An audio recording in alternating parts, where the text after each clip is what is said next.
soldiers on the field, we're getting deep in the zone.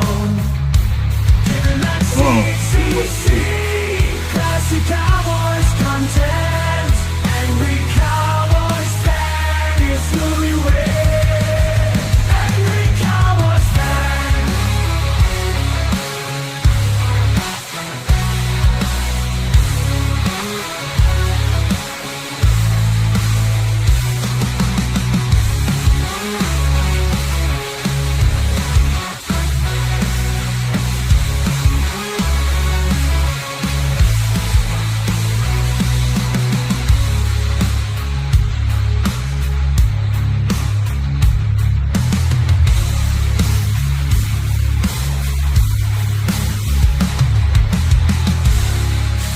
Getting that CCC, classic Cowboys content. Angry Cowboys fan is who you with. Angry Cowboys fan.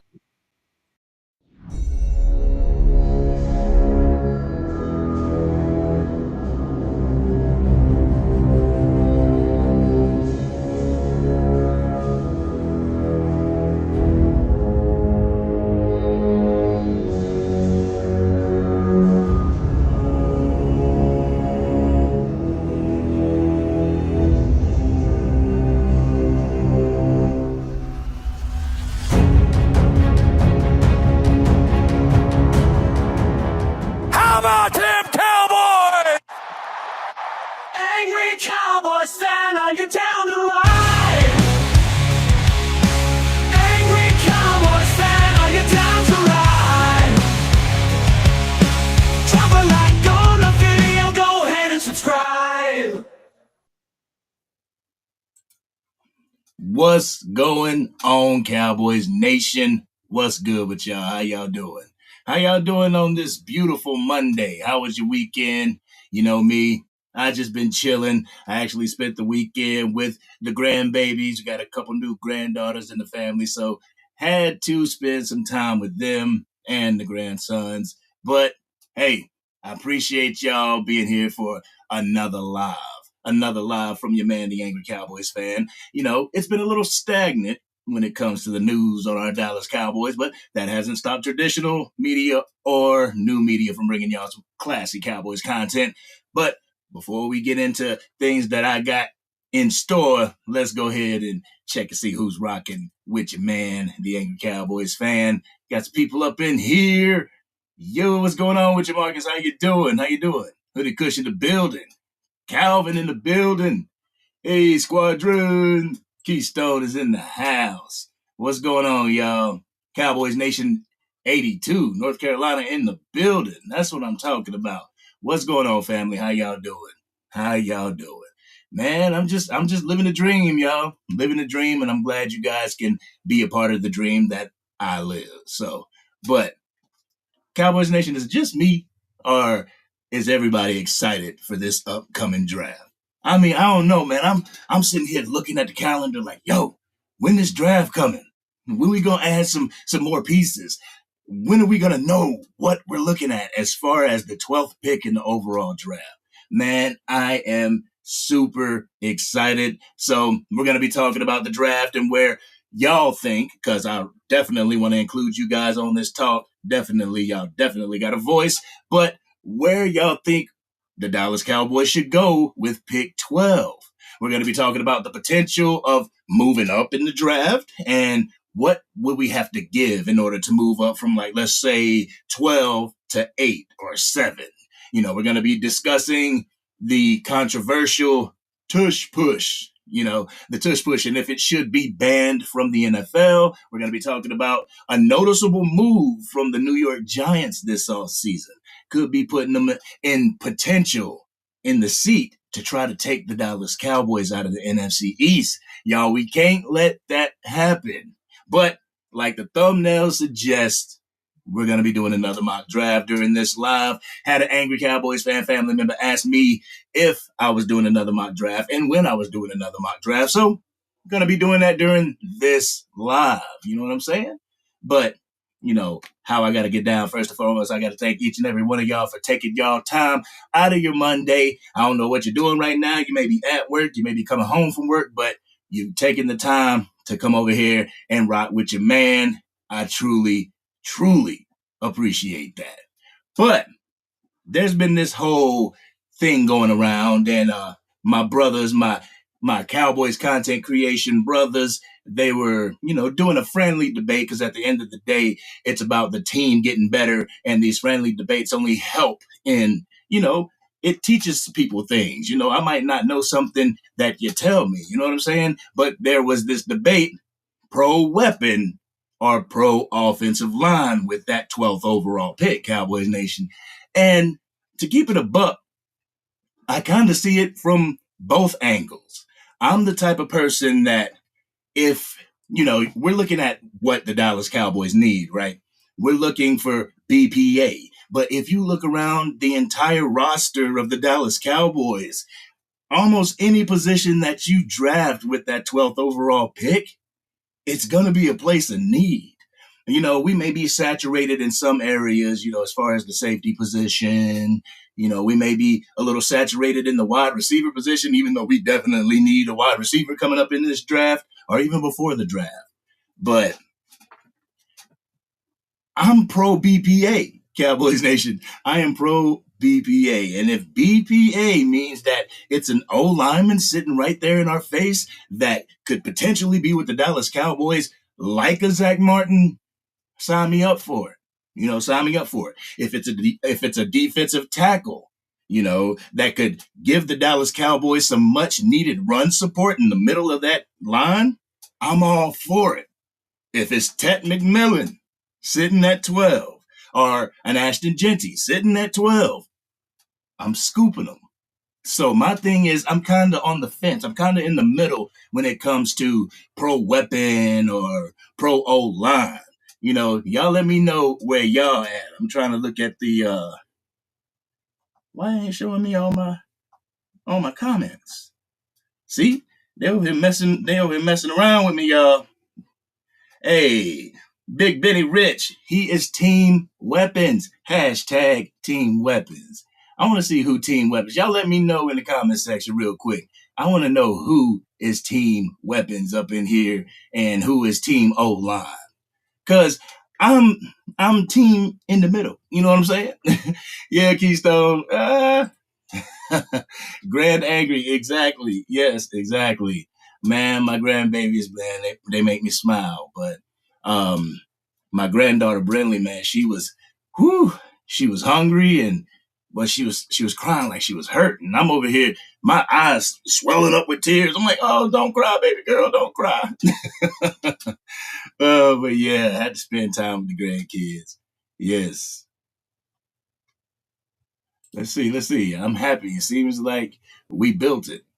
What you mean? We built what? We built what? What's going on with you? What's going on with you? But y'all let me know in the chat what y'all are. Are you Team Weapon or are you Team O-line? Like I said, Big Betty is hashtag Team Weapons. Okay, see, I see you. No pun intended, but I see you. Team Stop the Run. So if a defensive tackle is there, BPA at pick 12, you are going defensive tackle. Hey, that's what I'm talking about. Marcus says, I'd rather draft defensive tackle than offensive lineman. Seems like that's all we need. That's all we do, draft O-lineman. Sorry about that, dang. Yeah, I mean, last year was definitely, I don't think it was a miss, because, your O-linemen, they have to take their lumps. It's not very often that you're going to find that O-lineman that hits the ground running in his Zach Martin for the entirety of his career.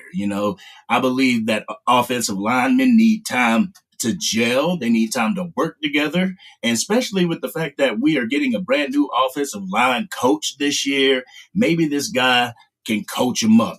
Connor Riley, maybe they can coach him up to where we don't have much of a desperate need for an offensive lineman. You feel what I'm saying? Like, I just feel like Tyler Guyton, if you play him in his natural position, switch him over to right tackle. I know we got Terrence Steele and everything, but you switch him over to right tackle, I believe he would flourish. But that leaves that left tackle position wide open, and Asim Richards can get him a little bit more burn in that. But I would rather try to, like I said, if there's a generational talent at the guard position that we're looking at, then I would love to grab them. But as far as the overall need, yeah, we need to stop the run. I believe our offensive line can gel, and toward the end of the year, they were gelling. You know, the running game was starting to kick in, and like if we get dope running backs this draft, man, the defensive line is where we need to focus. Real talk. But I agree with you, Marcus. I agree with you. Calvin in the building. I want both. I'm team weapon and O-line. That's what I'm talking about. Right smack dab right there. Yeah. This team needs some effing, I won't say the F word. This team needs some effing speed on both sides of the ball. You're absolutely right. And that's something that like DeMarvion Overshown gave us whenever he was completely healthy. You know, last year before he went down to another knee injury, that's what he gave us. He gave us speed. He gave us that speed to burst through the line of scrimmage and get tackles for losses, to get interceptions off of screen plays. You only see that type of stuff in Madden, y'all. You know what I'm saying? So, yeah, I agree with you on that one, too. I want both, too. But we only got one 12th overall pick, and we can only pick one person. So Hoodie says weapons, BBA. He is team weapons. All right. Cowboys Nation 82, wide receiver, running back, O-line, D tackle. So that's how you going first, second, third, fifth round. Hopefully if Ashton Jeanty or Ted McMillan isn't there, we can trade back. And I know it's not as easy as people put it like in Pro Football Focus or their NFL Draft Simulator to move back with the team. But if the people that we want, like a Ted McMillan or an Ashton Jeanty, isn't there at 12, I hope that we can move back and recoup that fourth round pick that we lost. LB in the house, what's going on with you? She is team weapons. That's what I'm talking about. Team weapons. Y'all think they would draft a left tackle? Like, what would you do? What would you do if it was like, and with the 12th pick of the 2025 NFL Draft, the Dallas Cowboys select blah blah left tackle out of so and so. What would you guys do? I know me personally, at first, my first instinct would be like, damn it, a left tackle again? Like, what's going on? But then I would look at it and, look at his measurables, go look at his tape and everything to see how he is and how he would gel with the offensive line. And I would eventually come around to it like, yeah, can't wait for this guy to get on the field and show us what he has. That was just like the whole Brian Schottenheimer thing. At first, I'm like, who is this dude? I know the shoddy name. From his dad, but who is this guy? That's how I was when I first heard about it. But then I saw the moves and everything.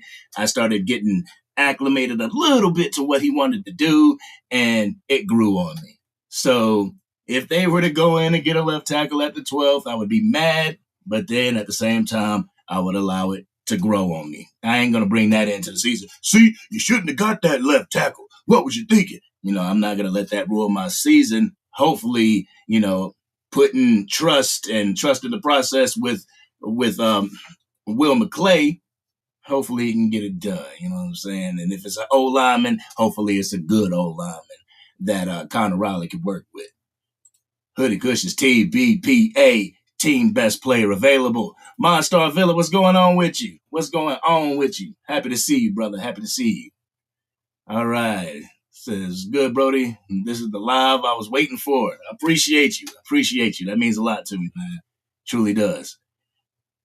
Yeah, Marcus. Truly losing Agent Zero going to hurt. But the way he's been putting in his rehabilitation, the work that he's been putting in, you see him up and at him on his feet. Congratulations to Agent Zero on his engagement. You know what I'm saying? But I got a feeling, and that's the type of drive that I'm looking for, that the other Cowboys fans and players should be looking for. Not only is Micah Parsons the de facto leader of the defense, but you can look at DeMarvion Overshown and just like, damn, that's the type of player I want to be. You know, a player that flies to the ball, a player that's sideline to sideline. Like we witnessed that with the Wolf Hunter and Leighton Vander Esch. You know what I'm saying? That's the type of player I want to be. And that's how I feel like leadership is established. You know, it's not just because you're the best player on the team. You know what I'm saying? I believe leadership is organic. You know, like people gravitate to natural leaders. And I believe the defense has, gravitated to Micah Parsons, but I also feel like they have gravitated to DeMarvion Overshown's play and his heart and his determination and will to be the best that he could be while on the field and shoot off the field as well. But we need to get Agent Zero back. LB, I don't want to wait on weapon. Waiting gets you no better than what's already here. Yeah, you're absolutely right. Absolutely right. Unless the void is filled before the draft. I doubt it. And see, that's the thing. That's the thing. I actually had a question for you guys that I wrote down. And according to Blogging the Boys, it looks like wide receiver is going to be a focus as the draft day nears. So, Blogging the Boys is saying that wide receiver is looking to be one of those positions that the Dallas Cowboys want to jump on early in the draft.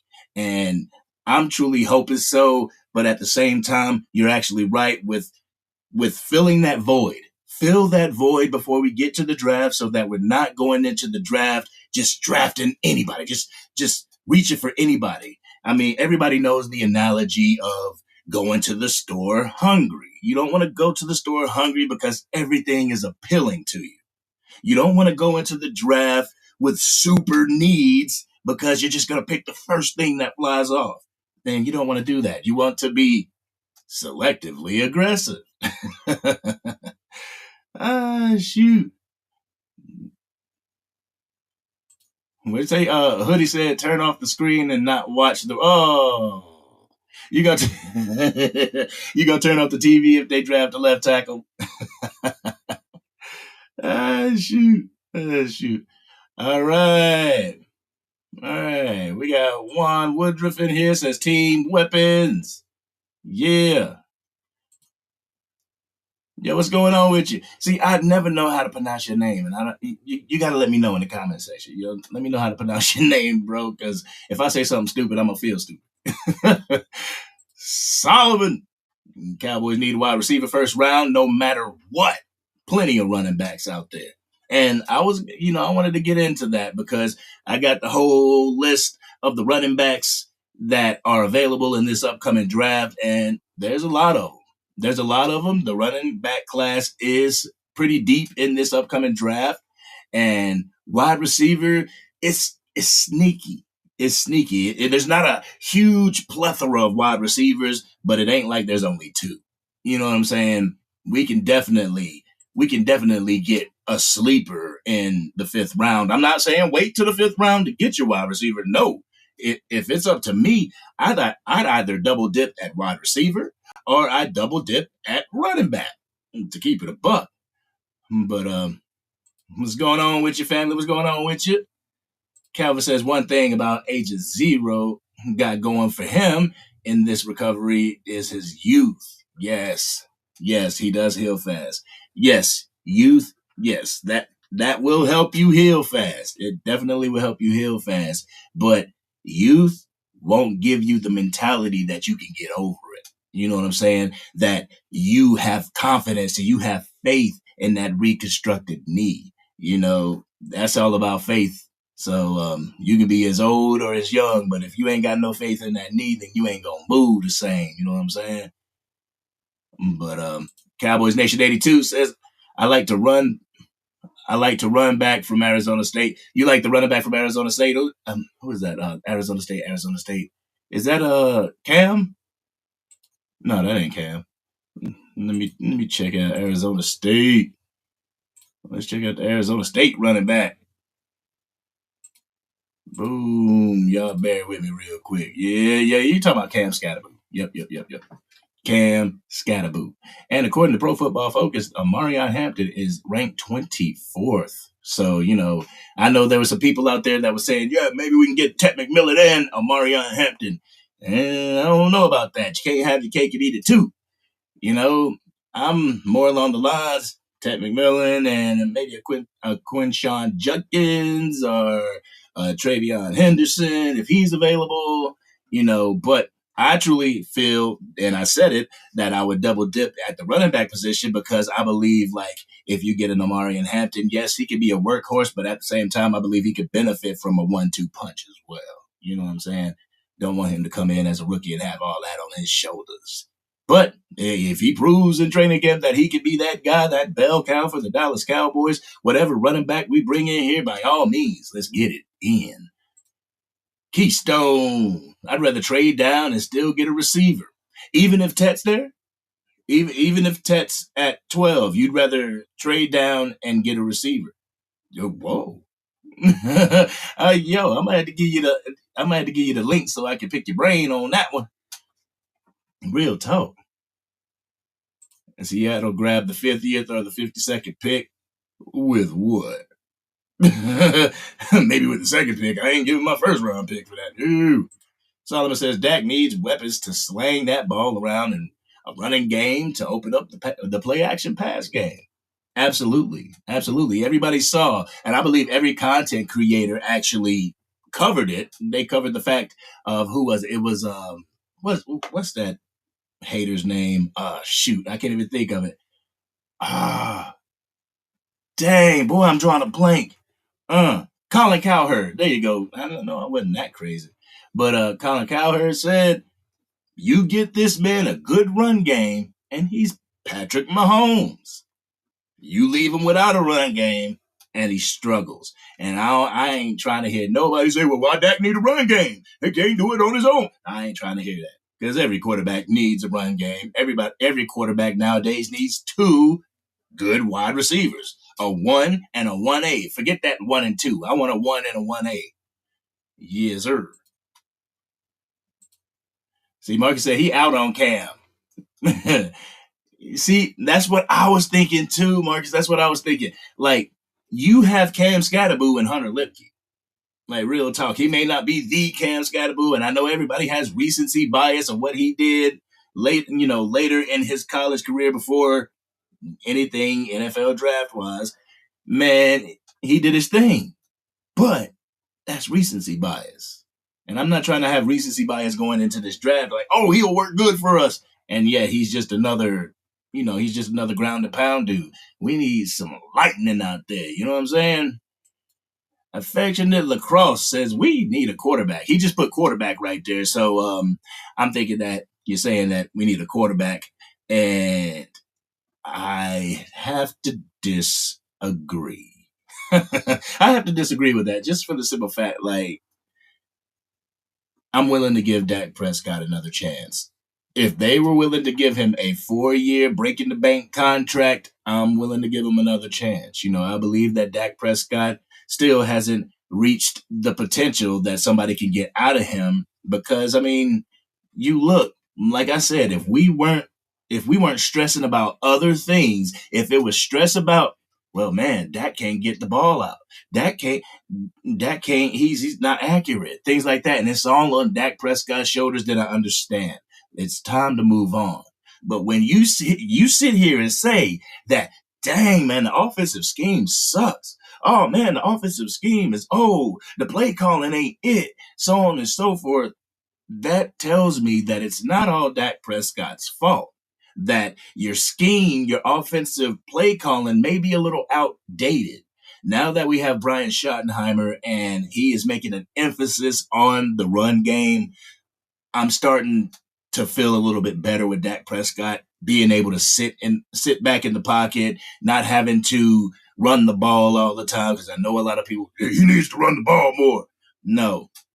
If you have a great run game, 2 dope wide receivers, Dak Prescott will be all right. And I feel you can draft a quarterback in this draft to be a backup, but don't expect much out of him. That's one of those draft picks that you're going to spend and they're not going to have an impact on the team right now. I mean, they'll have an impact in training camp and stuff like that because it's another quarterback to throw to the receivers. You know, he may have an impact in preseason, but as far as the regular season, nope. He's going to be holding the clipboard. You know what I'm saying? So right now, I would not consider like drafting a quarterback for the future. You know, if you want to get one, you know, for a backup, look at free agency. Look at your free agency options. I know I went on to say that I would re-sign Trey Lance. I would look into it. You know, I would actually contemplate re-signing Trey Lance to another contract. He's not going to get that $25 million or anything like that. We're going to sign you at the vet minimum, bro. Sign you at the vet minimum, see what you got, and if you prove us wrong, if you prove us that you are the future, then that's what it is. But drafting a quarterback early in the draft, I would not do it this year. I'd wait till maybe year 2 of Dak Prescott's, you know, him being deep into his contract, year 2. At that point, we draft a quarterback. He comes in, he learns 2 years behind Dak Prescott. And on that 4th year, when it's time to either extend or let go of Dak Prescott, we have healthy options. That was one thing that I was completely against getting rid of Dak Prescott this past offseason because we didn't have options. We didn't have a healthy option. If we were going to do something, especially after he signed his contract, now we're going to eat all this cap because people want to get rid of Dak. You know, if you didn't want him, you shouldn't have paid him. Plain and simple, but it seems like the Jones family wants him, and a majority of Cowboys Nation wants him as well. There's that small minority that doesn't. But yeah. Solomon says, my double dip guy is RJ Harvey. Yeah. He kind of looks like Jetty. RJ Harvey, yeah, he's pretty fast. He's a scat back. He's definitely a scat back, you know, more than just a one cut type of guy. I go with RJ Harvey if Ashton Jeanty and Ted McMillan isn't there. I'll go like, you know, defense, and with my 3rd pick, get RJ Harvey in my mock drafts. Hey, Chris Hannigan, what's going on? Said I want to make sure the run game is legit. We must be able to run the ball in the playoffs, and we must stop the run. I want him because he's from Carolina. Yeah, North Carolina. Come on and raise up. Raise up. What's going on, JVB boy? But I like his stature. You know, I like his build. I like the fact that Amarion Hampton is he seems like a dude. You know, I remember they were saying Pacheco. He ran hard. You know, he ran angry. You look at Amarion Hampton, that man runs angry.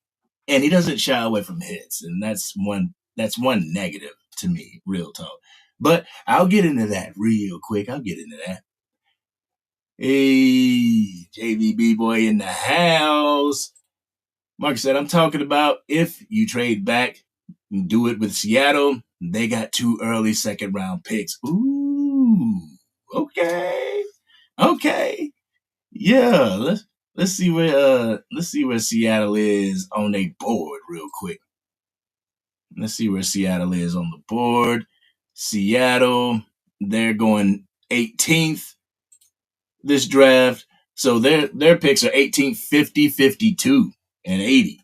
You could possibly pluck that 52 out of them.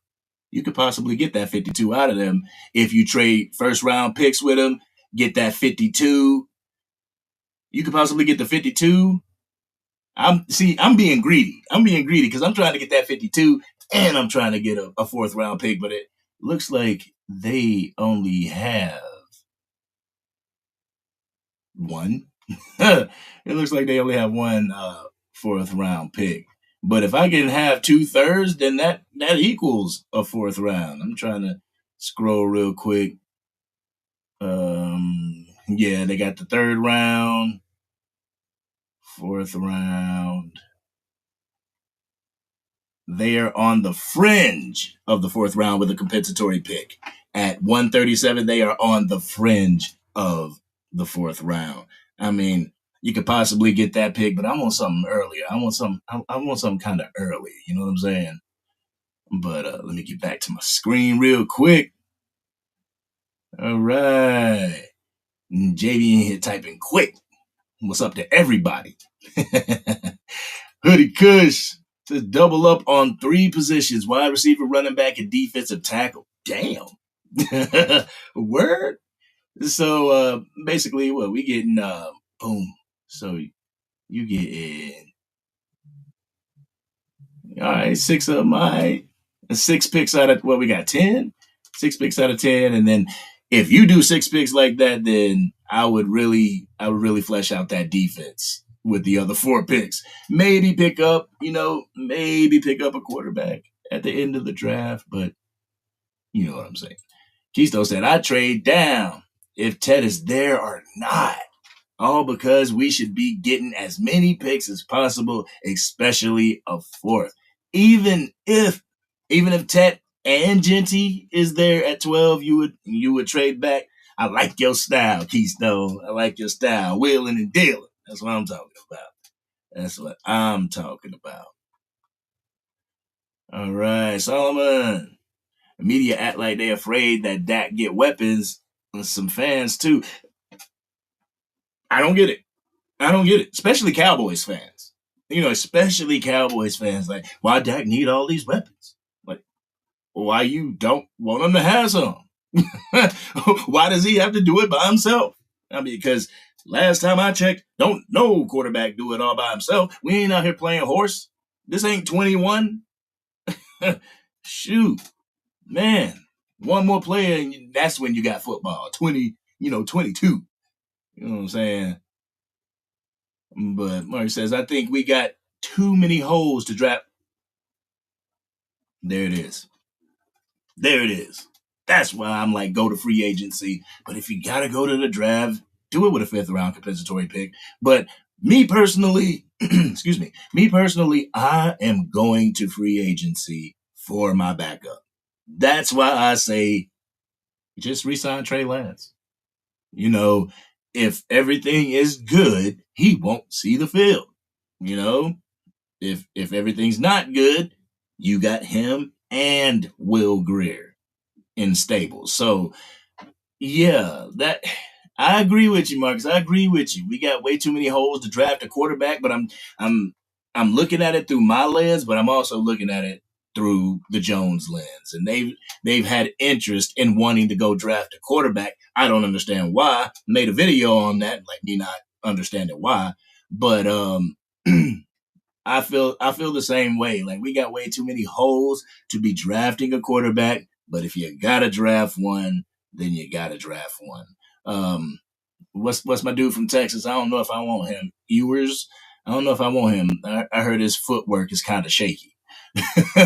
But this year, like I said, go to free agency. There's a number of free agent quarterbacks out there that are affordable and that are younger. Don't burn a draft pick. Keystone said we should bring Russell Wilson in. Ooh.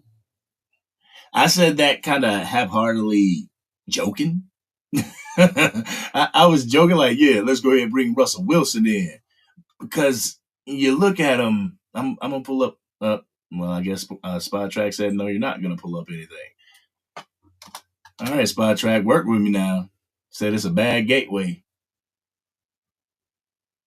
Man, Spot Track. I think Russell Wilson's cap is like 33 something. That's what I wanted to go to Spot Track to check out. There we go. All right. Where's my free agents? All right. Available free agents at the quarterback position. Come on, filter the data. Let's go. I ain't got all day. Come on, Spot Track. Well, you got to, they ain't going to do it for me. You got Aaron Rodgers. Let's keep scrolling. Trey Lance. Can you imagine bringing Aaron Rodgers here? But I've also heard reports that the Pittsburgh Steelers are looking to get Aaron Rodgers. But you got Drew Lock, Joe Flacco. Man is 42 years old. Well, no, he's 40 years old. But Joe Flacco, Carson Wentz. I don't know how I would feel seeing Carson Wentz in a Dallas Cowboys jersey. I don't know how I'd feel. You got Case Keenum. Who else? Easton Stick. I ain't even heard of that dude. Easton Stick. That sounds like a deodorant. You got that Easton Stick? But yeah, like a case Keenum, $2.8 million. Carson Wentz, $1.9 million market values. One backup quarterback that I would love to get on the Dallas Cowboys, and I don't know why. Maybe it's because he beat the Cowboys. It's Joshua Dobbs. I don't know. There's just something about Joshua Dobbs that, like, this man was given half a week. He got traded to a team. Half a week, had to learn the playbook enough to run the offense, and he was able to do it. Go out there and get a dub. I was super shocked. Like, man, I wish the Cowboys could have somebody like that. Yeah. Big Benny, the McHammer. What? What? Orchestra Todd? That mess? Not the Hamburglar. Shoot. So I believe that we can get a quality backup quarterback as a UDFA. There it is. UDFA, free agency, whatever. Just don't burn a draft pick on the quarterback, especially if it's a quarterback that you're like, we are drafting a quarterback just to be the backup to Dak Prescott. If you're looking at it like that, UDFA the man. Get him from free agency or UDFA the guy. Real talk. Affectionate Lacrosse, what did Washington do with a rookie quarterback? Yeah. What did Washington do with an entirely revamped organization? Because if their previous owner was there, they wouldn't have got that. It was all about Magic Johnson and everybody coming in that place, designing everything, knocking down the walls, and building the walls the way they saw fit. That got him Jaden Daniels, and Jaden Daniels went in there and did the damn thing. Coach Dan Quinn went in there and did the damn thing. So, yeah, Washington really succeeded with a rookie quarterback. But you think the Cowboys are going to do it like that too? I don't know, bro. I don't know. This is Jerry Jones you're talking about. You know what I'm saying? Big Betty said, what about Devin Neal from Kansas? See, that was the first guy that I looked at. When I started doing, draft research and everything, scouting, I can't even say scouting. I ain't going to put my name in that because I'm so green. When I say scouting, I think of people like Jay Tuck and JC and Foots the King and stuff like that. But Devin Neal, man, I like him. That big type of body, big type of frame, you know what I'm saying? Can hit that home run, can take it to the house from 30 yards. Like, I like Devin Neal. But Devin Neal would be somebody that I would double up on. You know what I'm saying? In the draft, if I'm going to draft Devin Neal, you're damn sure I'm going to draft like a RJ Harvey. You know what I'm saying? What's my dude's name? I had him written down. Let me check real quick. What's my dude's name? Oh, man.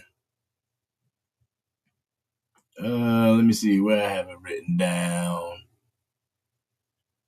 It's my guy from Virginia Tech.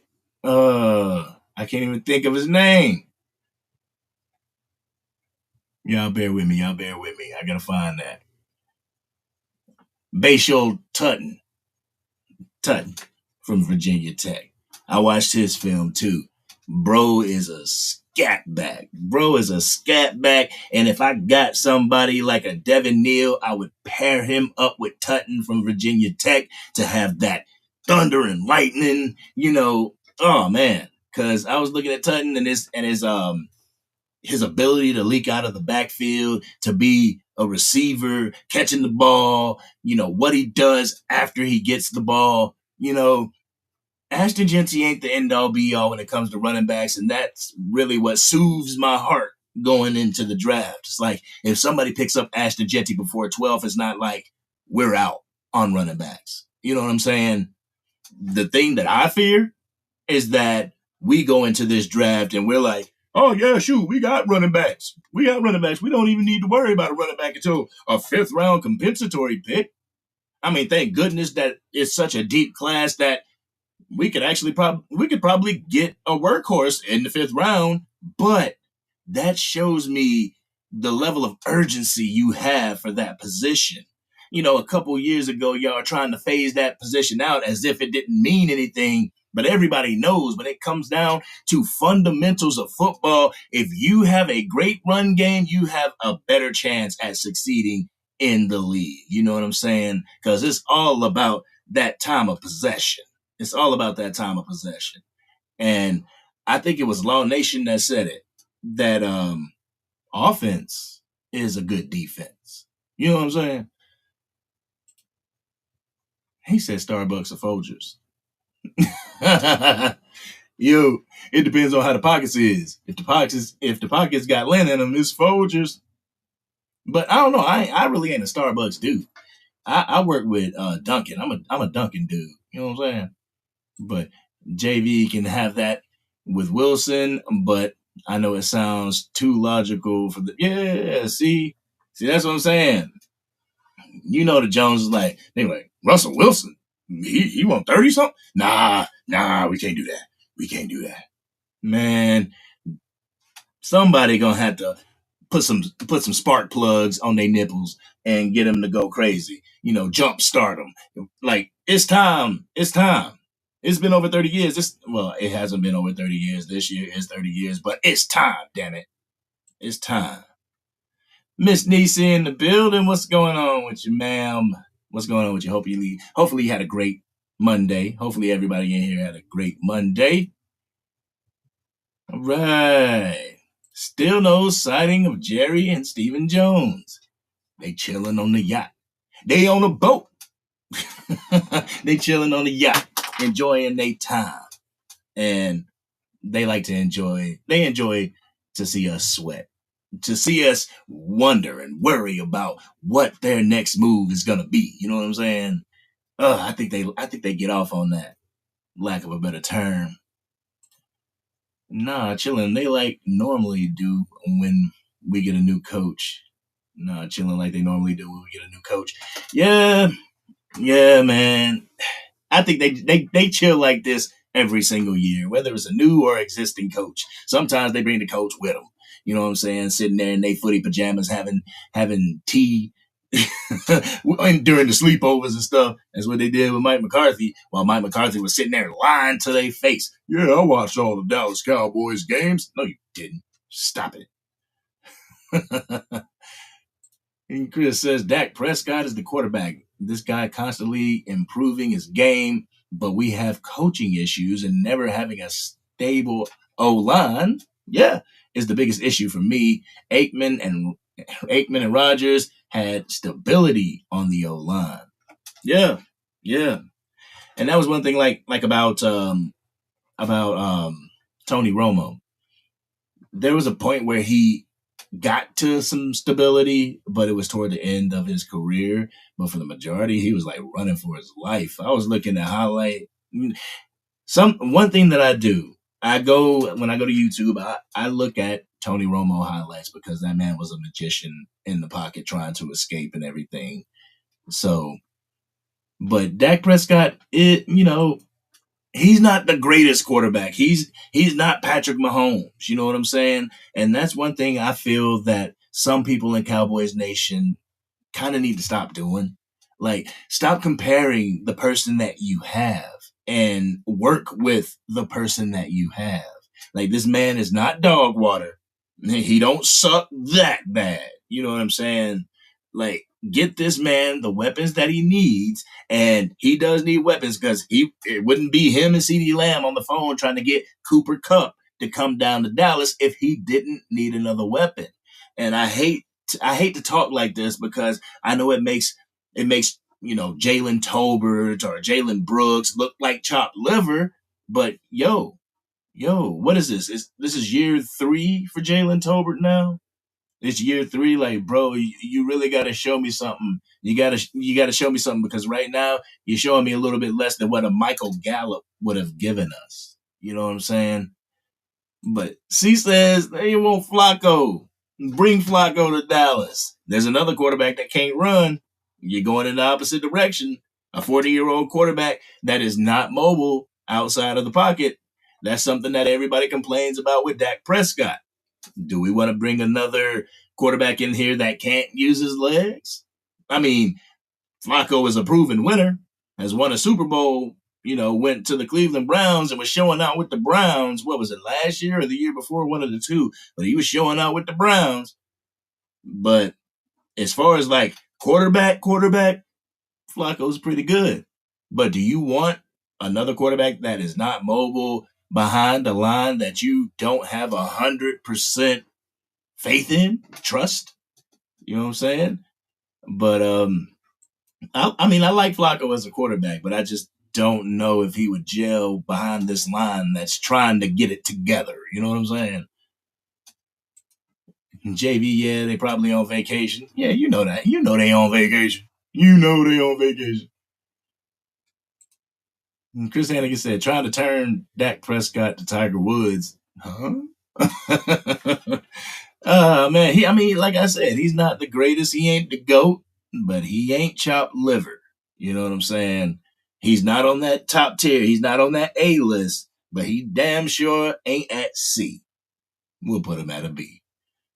JV says, that's why we have to fire the GM. Exactly. And Angry Cowboys fan family, I'm gonna have Steph on here. If y'all remember Steph, he was the guy that actually started the whole hashtag fire the GM Jerry hashtag. Went down to the star with his sign and everything. I'm gonna have him on here. I'm gonna be able to pick his brain to see where his brain was at before and during the time he was down at the star protesting the star. See, that's something I feel like if I was close to Dallas, like if the star was an hour driving for me, yeah, I'd go to the star, go over there, protest. I'd make a shirt, fire the GM, whatever I had to do. But being on the East Coast, whoo, that's a trip. Let's see. Yeah, Chris. Yeah, Flacco is a quarterback with a Super Bowl. Absolutely correct.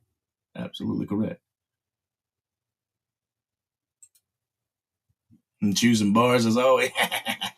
I was thinking about making a song that involved the names of all the content creators I know.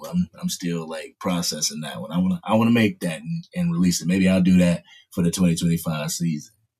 But Solomon says, see what Washington do this year.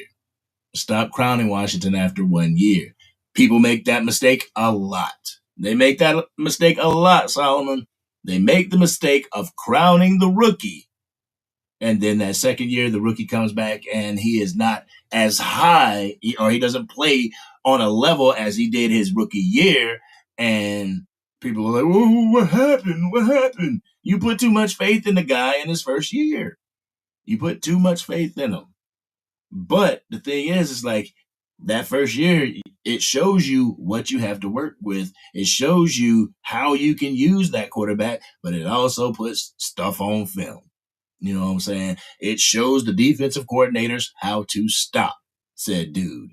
And the thing was, with the Cowboys, that first game in Washington, we stopped Jaden Daniels. Like, they stopped him. The defense really stopped his ground attack. You know what I'm saying? So it can be done. And the Cowboys did it in year 1 where they didn't have any tape to really work with. So it can be done. And I see with Matt Eberflus and being so infatuated with the linebacker position, he gonna get stopped again this year. He is. Nise, the Cowboys doesn't get a backup quarterback. That will be successful if something happens to Dak. Yeah. That's the thing. Like, we have to actually look at it and say that our quarterback is an injury-prone quarterback. You know what I'm saying? He's been out enough to have to worry about that, especially, with the hamstring being off the bone and everything last year. We have to worry about the quarterback being injury prone. But I don't think it's that much of a worry to where we have to go draft one. Drafting a quarterback, it for me is like, I'm looking to move on.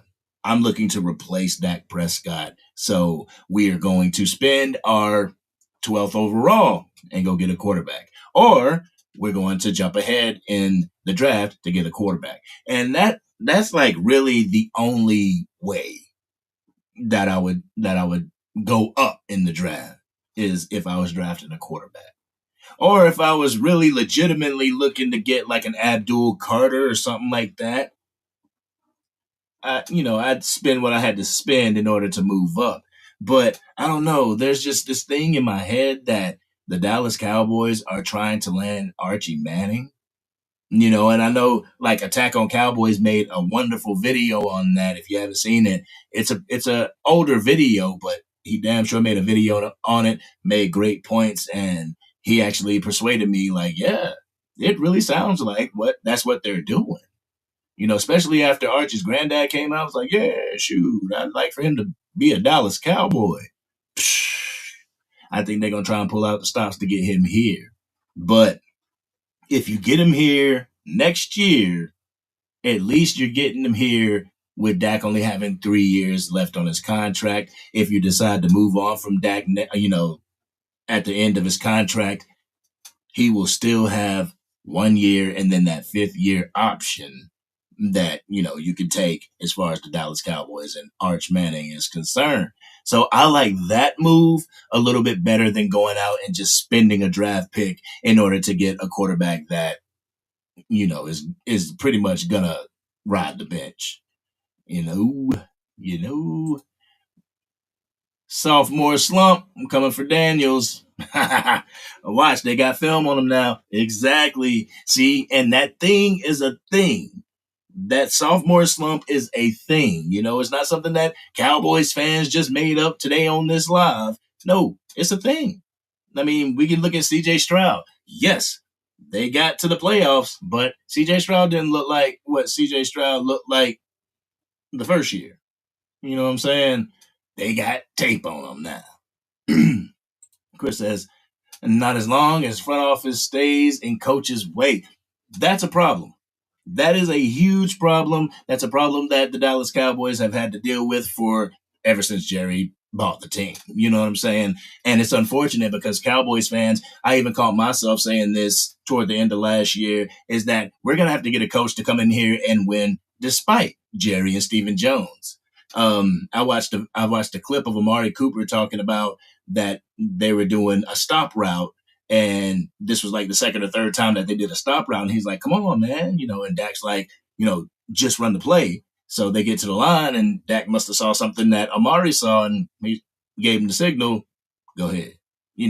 Go ahead for that go route. And it ended up being a touchdown. That's like the players taking it into their own hands, winning in spite of. And I hate the fact that the Dallas Cowboys have to win in spite of somebody. In order to win a championship, your entire organization has to be on one accord. They have to be one voice. They have to be one movement.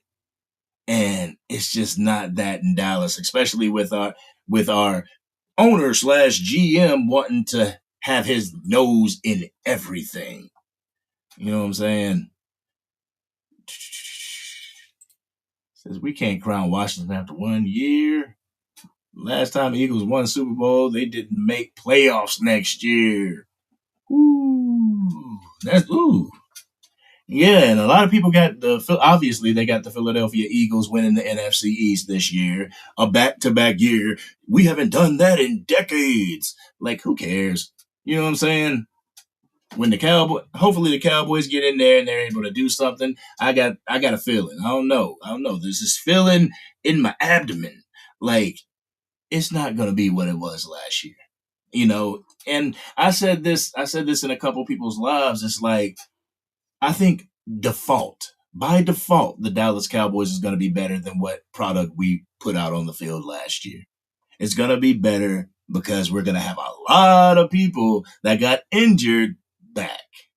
So, like Sam Williams, I'm really looking to see what Sam Williams does. With Dante Fowler Jr. back, boy, man, I think our pass rush is going to be pretty dangerous this year.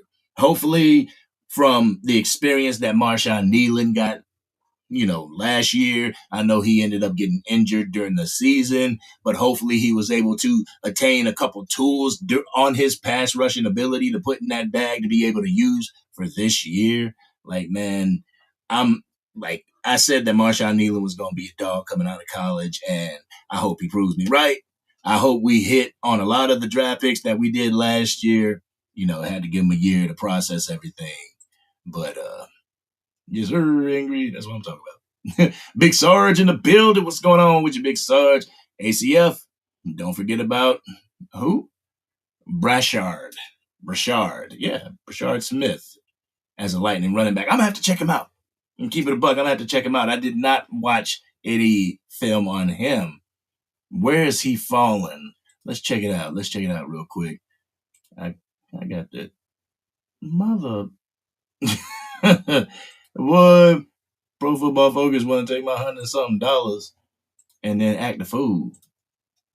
All right, so let's see where he lands for a running back.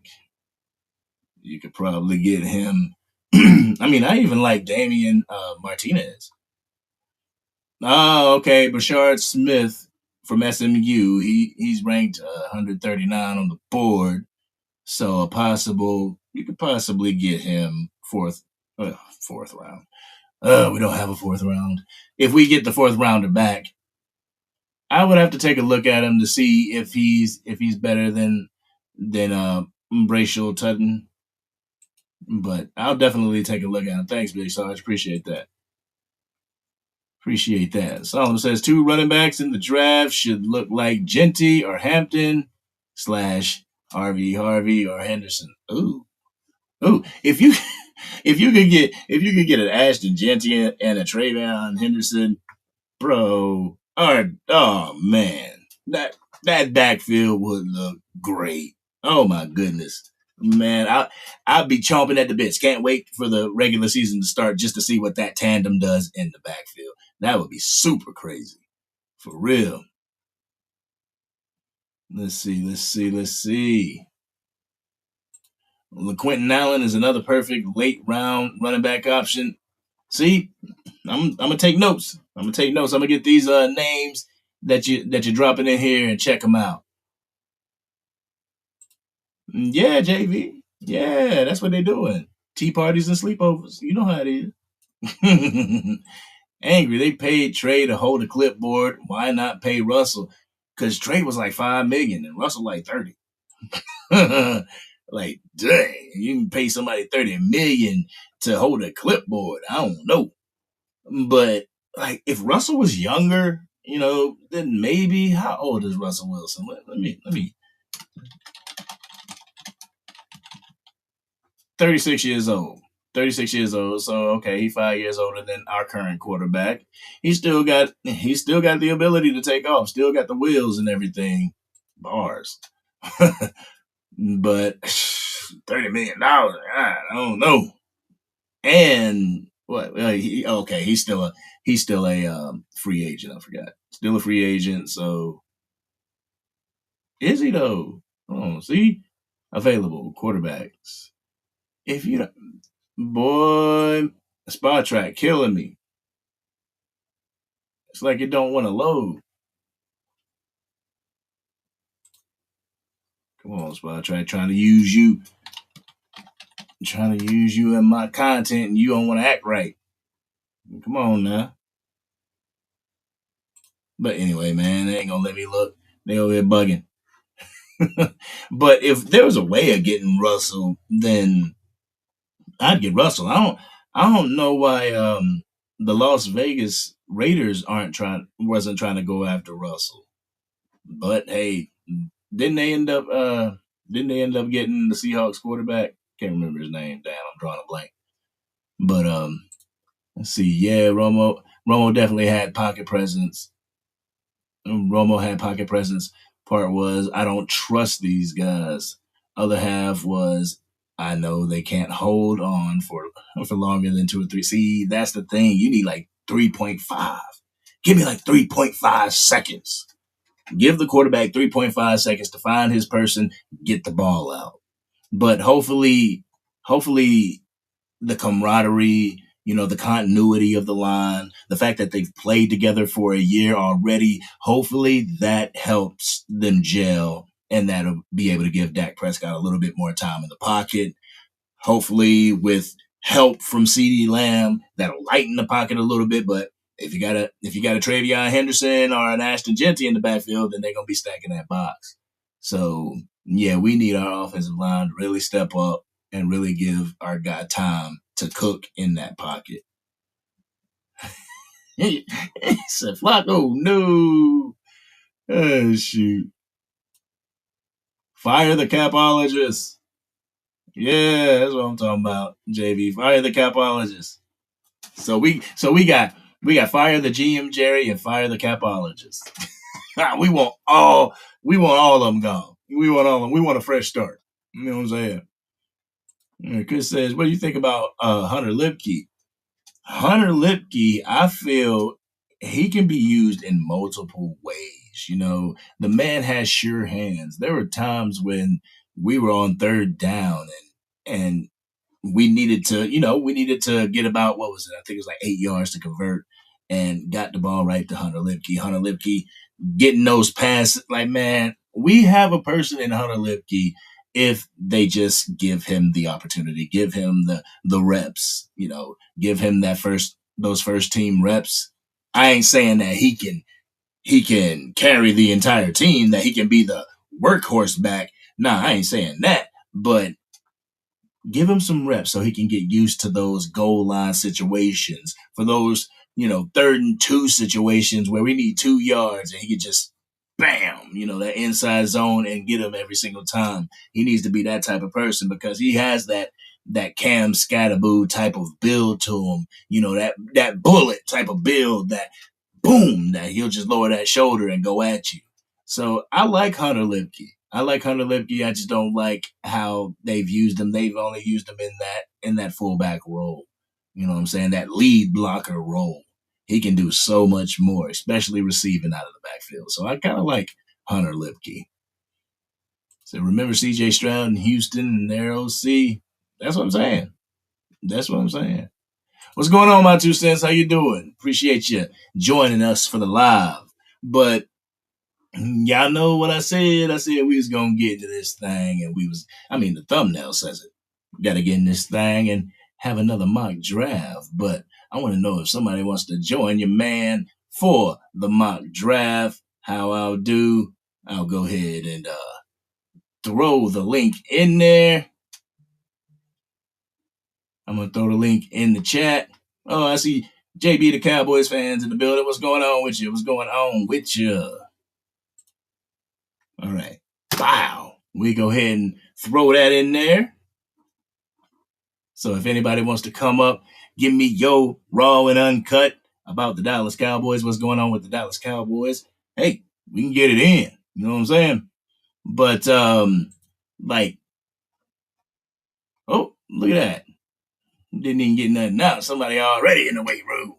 But real quick, what I was seeing when I was watching Omarion Hampton and Ashton Jeanty, I saw that Omarion Hampton, he is an angry runner. Like I was saying about Pacheco, people said that he was an angry runner. You can look at him and dang, this man could run through a brick wall. You know what I'm saying? He has he's that speedy type of one cut back, but he does have the home run capability. He'll run you over if you give him the chance. He has great balance throughout contact, so one hit ain't just going to send him off his feet. His body type, it begs for pass pro. You know what I'm saying? Like he would be good in pass protection and ain't nobody just going to bring him down with a singular hit. And he's able to run that inside zone scheme that the Dallas Cowboys love to run. But my only worry about Omarion Hampton is his run style in general. Because I feel like he's like an Ezekiel Elliott, like he doesn't shy away from any type of contact, but that also can shorten a running back's career. So there's some plays where I was like, when I was watching them, I'm like, man, maybe you should have went down. Go down. Don't let these 4 people try to drag you down. You know what I'm saying? But let me go ahead and see who's in the waiting room.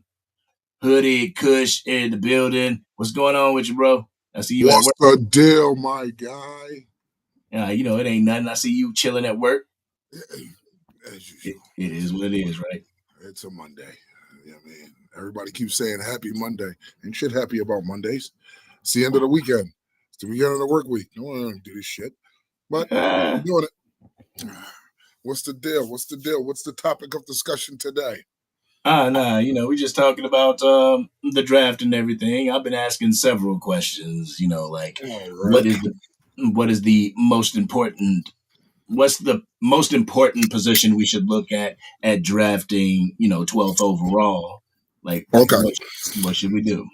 Asking that question, you ask another one. What's the most important piece of this team right now?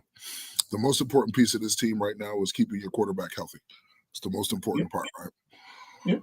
Making sure your quarterback is successful, right? Now, everybody talks about how we should go offensive linemen. There's probably 4 or 5 different wide receivers in the league who are better than 3 of the wide receivers that we have. Caveat to that is Ryan Flournoy was a rookie. Wasn't expecting to see much, okay? But as far as Jalen Tolbert and Jalen Brooks is concerned, obviously, they are the weak spots. The verdict is out on Jonathan Mingo, but I'll say this about that. Don't sleep on the young man. He's a beast. All right. Unfortunately, he had Cooper Rush. That's the unfortunate part. So I think putting weapons, giving CD a hand, you know what I'm saying? So he doesn't have to.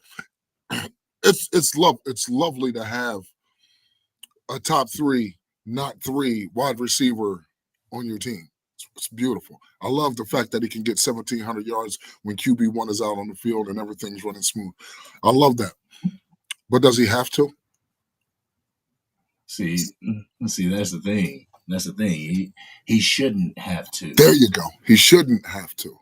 But he has. You know what I'm saying? He shouldn't have to. I think the only year he didn't go over 1,000 was his rookie year, and he was probably 35 yards off from 1,000. So I mean, obviously he's a workhorse. He's him. Let's give him another him to go with him, so him don't have to do much more of him than him need to do. I mean, Right. I know it's a lot of hymns right there. I mean, we ain't in church. You know what I'm talking about? It's a lot of hymns right there, but the point still stands. You give Dak Prescott another wide receiver and a run game. It's not saying that I'm not saying that we just neglect the offensive line throughout the entire draft. That's not what I'm saying.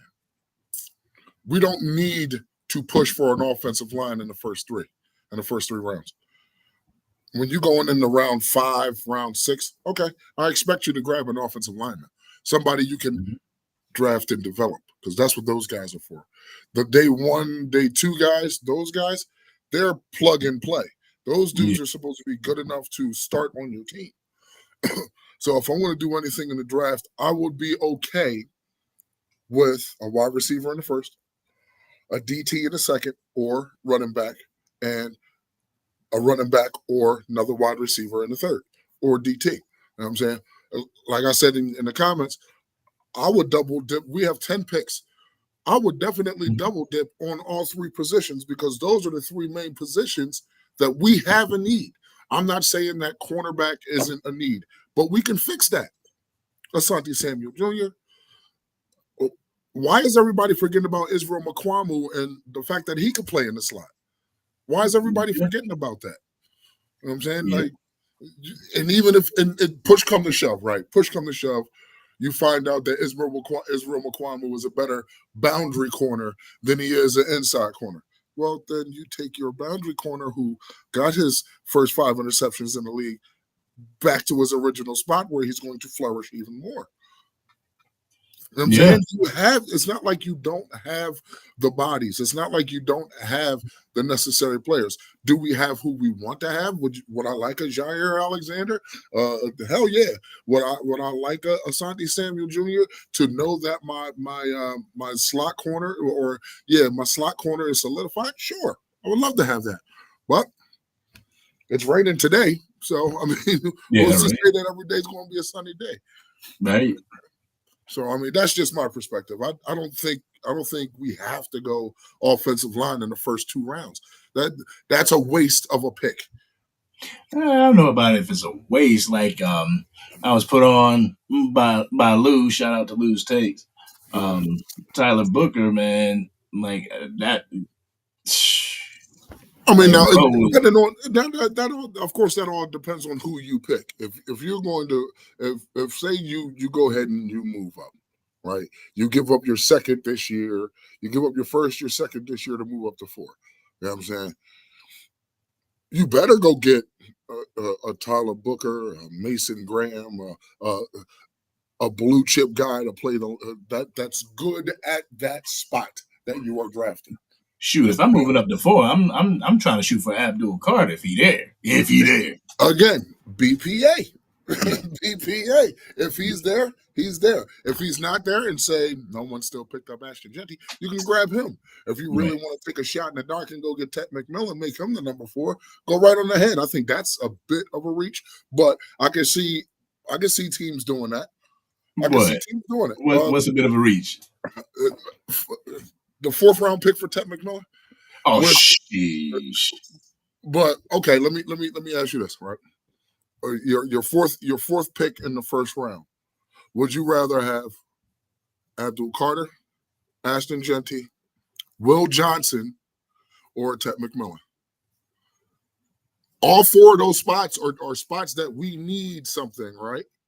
DT, corner, wide receiver, and running back. So you got the first pick. You got the 4th pick in the first round. What are you taking? I might have to go. I might have to go Abdul Carter.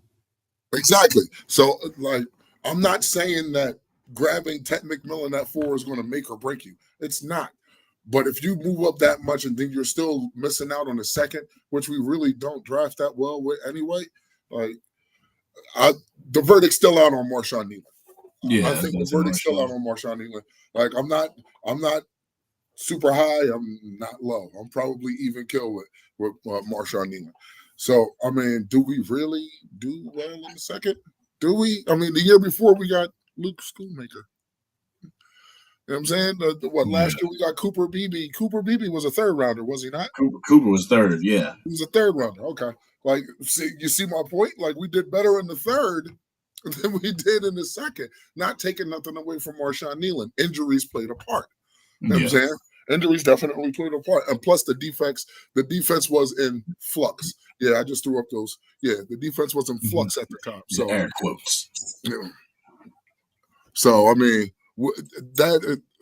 that's history already. So everything else just remains to be seen. Hopefully everybody comes back healthy and we get the ball rolling. I mean, I don't think linebackers a glaring need anymore. It was before you got Jack Sanborn and Kenneth Murray. It was. You know what I'm saying? Because you didn't know what you were going to get out of Damone Clark.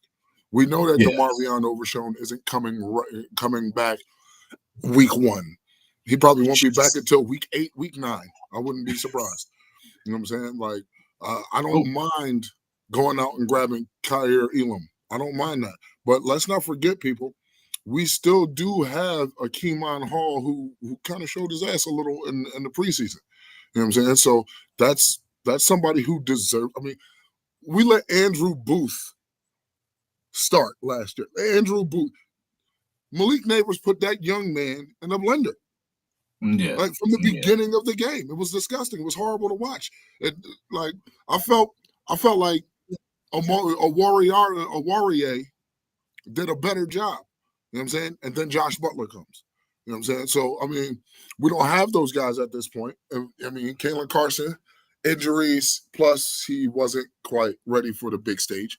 You know what I'm saying? Like, I'm not going to give him the seatbelt moniker until I see something worth giving him the seatbelt. But yeah, I think we go weapon. I think we go weapon first two rounds, and then you go play in the trenches. You know what I'm saying? Or if you're going to play in the trenches in the second round, and if Eberflus is the kind of guy I think he is, he's going to go big body, Alfred Collins or Deion Walker. I would prefer Deion Walker because that's a lot more mass that you can coach up. You know what I'm saying? He's I want to say he's a bigger Vita Vea, just with a little bit more athleticism. Yeah. You know what I'm saying? Vita Vea. Yeah, Vita Vea is a fucking monster, dog. That dude's a monster. Hey, be the Cowboys fan. Nothing will change until Dak is gone. Oh God, we're not even. I'm not entertaining any Dak hatred today. I am not entertaining any Dak hatred. I am not entertaining it today. He gonna say that about every quarterback that comes through Dallas, because until he realizes that it's not the quarterback. It's not the quarterback. I'm saying, like, you act like we got Devontae Smith, Devontae Adams, and DK Metcalf out there that Dak's throwing to. And no, you can't clip this. All right, JVB boy, JV the Cowboys fan. Are you capable of being realistic with your takes on the team you claim to be a fan of? Bro, like, everybody's gonna feel how they're gonna feel. Yeah, that's my thing. Is like, if you don't like Dak, you don't like Dak. It is what it is. At this point, like, I don't mean to ignore anybody's comments that that come through with that, but it is what it is. At the end of the day, everybody who was recognized as top were injured, except the special teams players Turpin and Aubrey. Pretty much. I get that, Nisi. Nisi's comment. Yeah, I get that. Nisi. Hey, we got Sports Junkie in the house. Sports Junkie in the house. Sports Junkie. The years Mike McCarthy was here, he had a hand in those draft picks. Isn't Schoonmaker another family friend? Deuce's daddy works in the front office. Maybe some pricks were against what the scouts were. And I agree with that. Remember, Jerry makes picks on his own too. You know what I'm saying? Yeah. See, every time, Chris Johnson. See, that was my thing too. Like, there was a lot of picks that was picked either nepotism or favoritism. And I was saying that last year, like, especially when I was seeing that Rico was getting slighted for Ezekiel Elliott and Rico was producing more. Like, you can't, like, guys, you can't do that. Are you putting yourself in a position to win, or are you just putting yourself in a position to say that you were right? What's that segment you and Sports Junkie got? Facts over feelings? Yes, sir. Well, the fact is, Rico Dowdle was the better running back. Jerry, your feelings did not matter. You sit Zeke down week 1 and let this man take over the room. That's the fact. Your feelings don't matter. The fact is, once Dak went down, they changed the offense, which made it. This happened the first time when he went on that 5-1 game win streak back in, was it 22, 21, 22? Something, I think it was one of those years. You know what I'm saying? They dumbed down the scheme to suit the quarterback to make it easier for him. To make it easier. Do you know what making it easier means? That means they take a load off of you so you don't have to do too much. That didn't have a run game in either year. Yeah. So which means inherently Dak had to do more. When you didn't grab any free agents last season and all you got was Eric Kendricks, you essentially said, Dak, you have to do more with less. Meaning it's just you and CD. Make it work. Maybe even some Jake Ferguson sprinkled in, but make it work. And the funny thing is that you hear, and I'm gonna get to the super chat real quick, but you hear players like Brandon Cooks, who is with the Saints now, and said that they didn't use me correctly in the offensive scheme. But that's a Dak Prescott problem. That's all on Dak. I mean, Dak calls his own plays, but Sports Junkie truly helping me out. with the $5 super chat, bro. I truly appreciate you. You know I'm out of work. He says, "Yeah, I'm back, and it's still team weapons. First round running back, second round first round wide receiver / running back, second round wide receiver / running back." I agree. Yeah, I and agree. do as I you mean, will. I agree. I agree to an extent. Like let's not act like DT is in a spot that needs attention.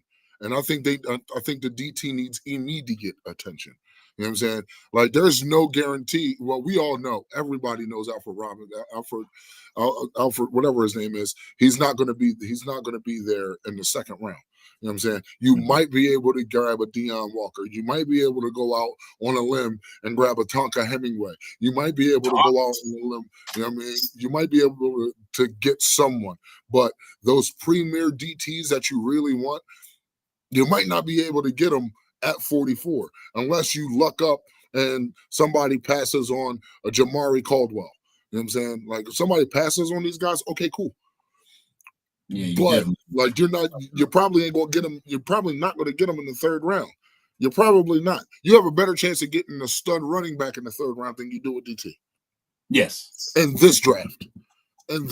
Yeah. I believe so as well. You probably got a better chance of getting a stud wide receiver in the third before you can get a stud DT in the third. Shoot, I still got my eye on Savion Williams, man. I love that kid. I am definitely high.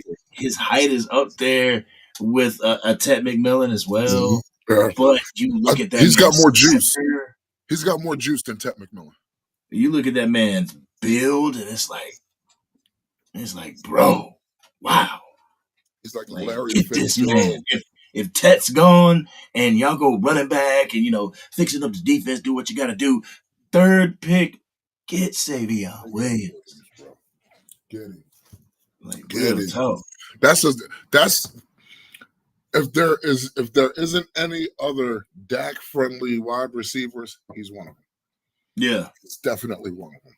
I think he is. And if I can't get a Ted McMillan, I'm trying to get Savion Williams and Ty Felton. Double dip at the wide receiver. I recently watched film on Ty Felton. I like him. Mm-hmm. I like him. Yeah. I like him. Like I watched film on Tez Johnson. I was high on Tez Johnson until I watched Ty Felton film. Yeah. I watched Ty Felton film. Yeah, that guy, he's got it. Trey Harris is good. I mean, sports. You at the crib, man? Yeah, man, come. You at the crib, brother? Hey, what's going on with you? Hey, yo, sports junkie, if you at the crib, let me know. Let me see. Yeah, if you at the crib, let me know. You got home. You and everybody got home safe. But I appreciate you for that $5 super chat, brother. Thank you so much. Yeah, he know the hard times. Indeed. This is why we always doing a live while I'm here. Right. Yeah, it sucks, man. Like I used to deliver appliances, and then in a delivery, twisted wrong, popped two discs in my spine. Ain't been right ever since, bro. I'm a broken down athlete that just works for Johnson & Johnson. That's all I do. I mean, Johnson & Johnson? I don't do nothing prestigious. It's just a name. I don't do anything prestigious. I am not a scientist. I am not one of those guys. I am not in administration. He got that baby oil.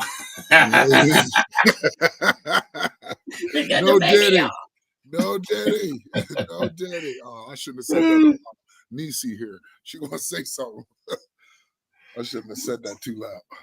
Yeah, Jerry don't know what the hell he doing with gray-headed ass. Yeah. I mean, hold on. There's a lot of things I can agree with, but I'm not going to agree with that. Here's why I'm not going to agree with that statement. Because if Jerry didn't know what he was doing, he wouldn't have paid $100 million for a team that turned out to be worth $10.6 billion. So obviously he knows something.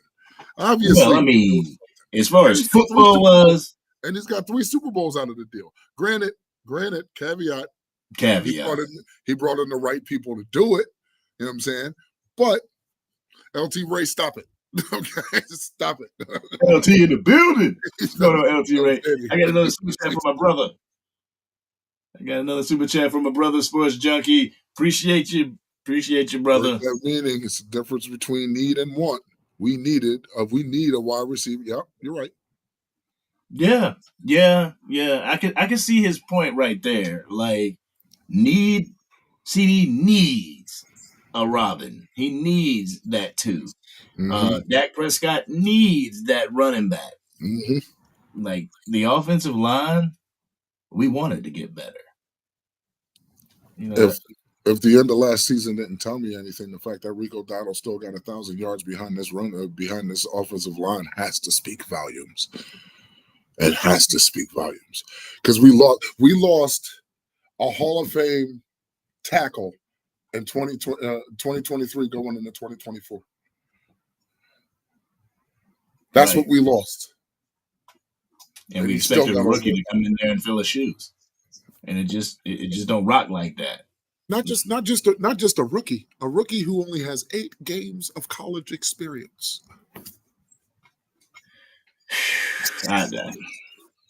Bro, I didn't get it, but like I said, when they did it, I kind of got a little frustrated, but then afterwards I'm like, all right, trust the process, see what they got cooking for him. And I hope to see it this year.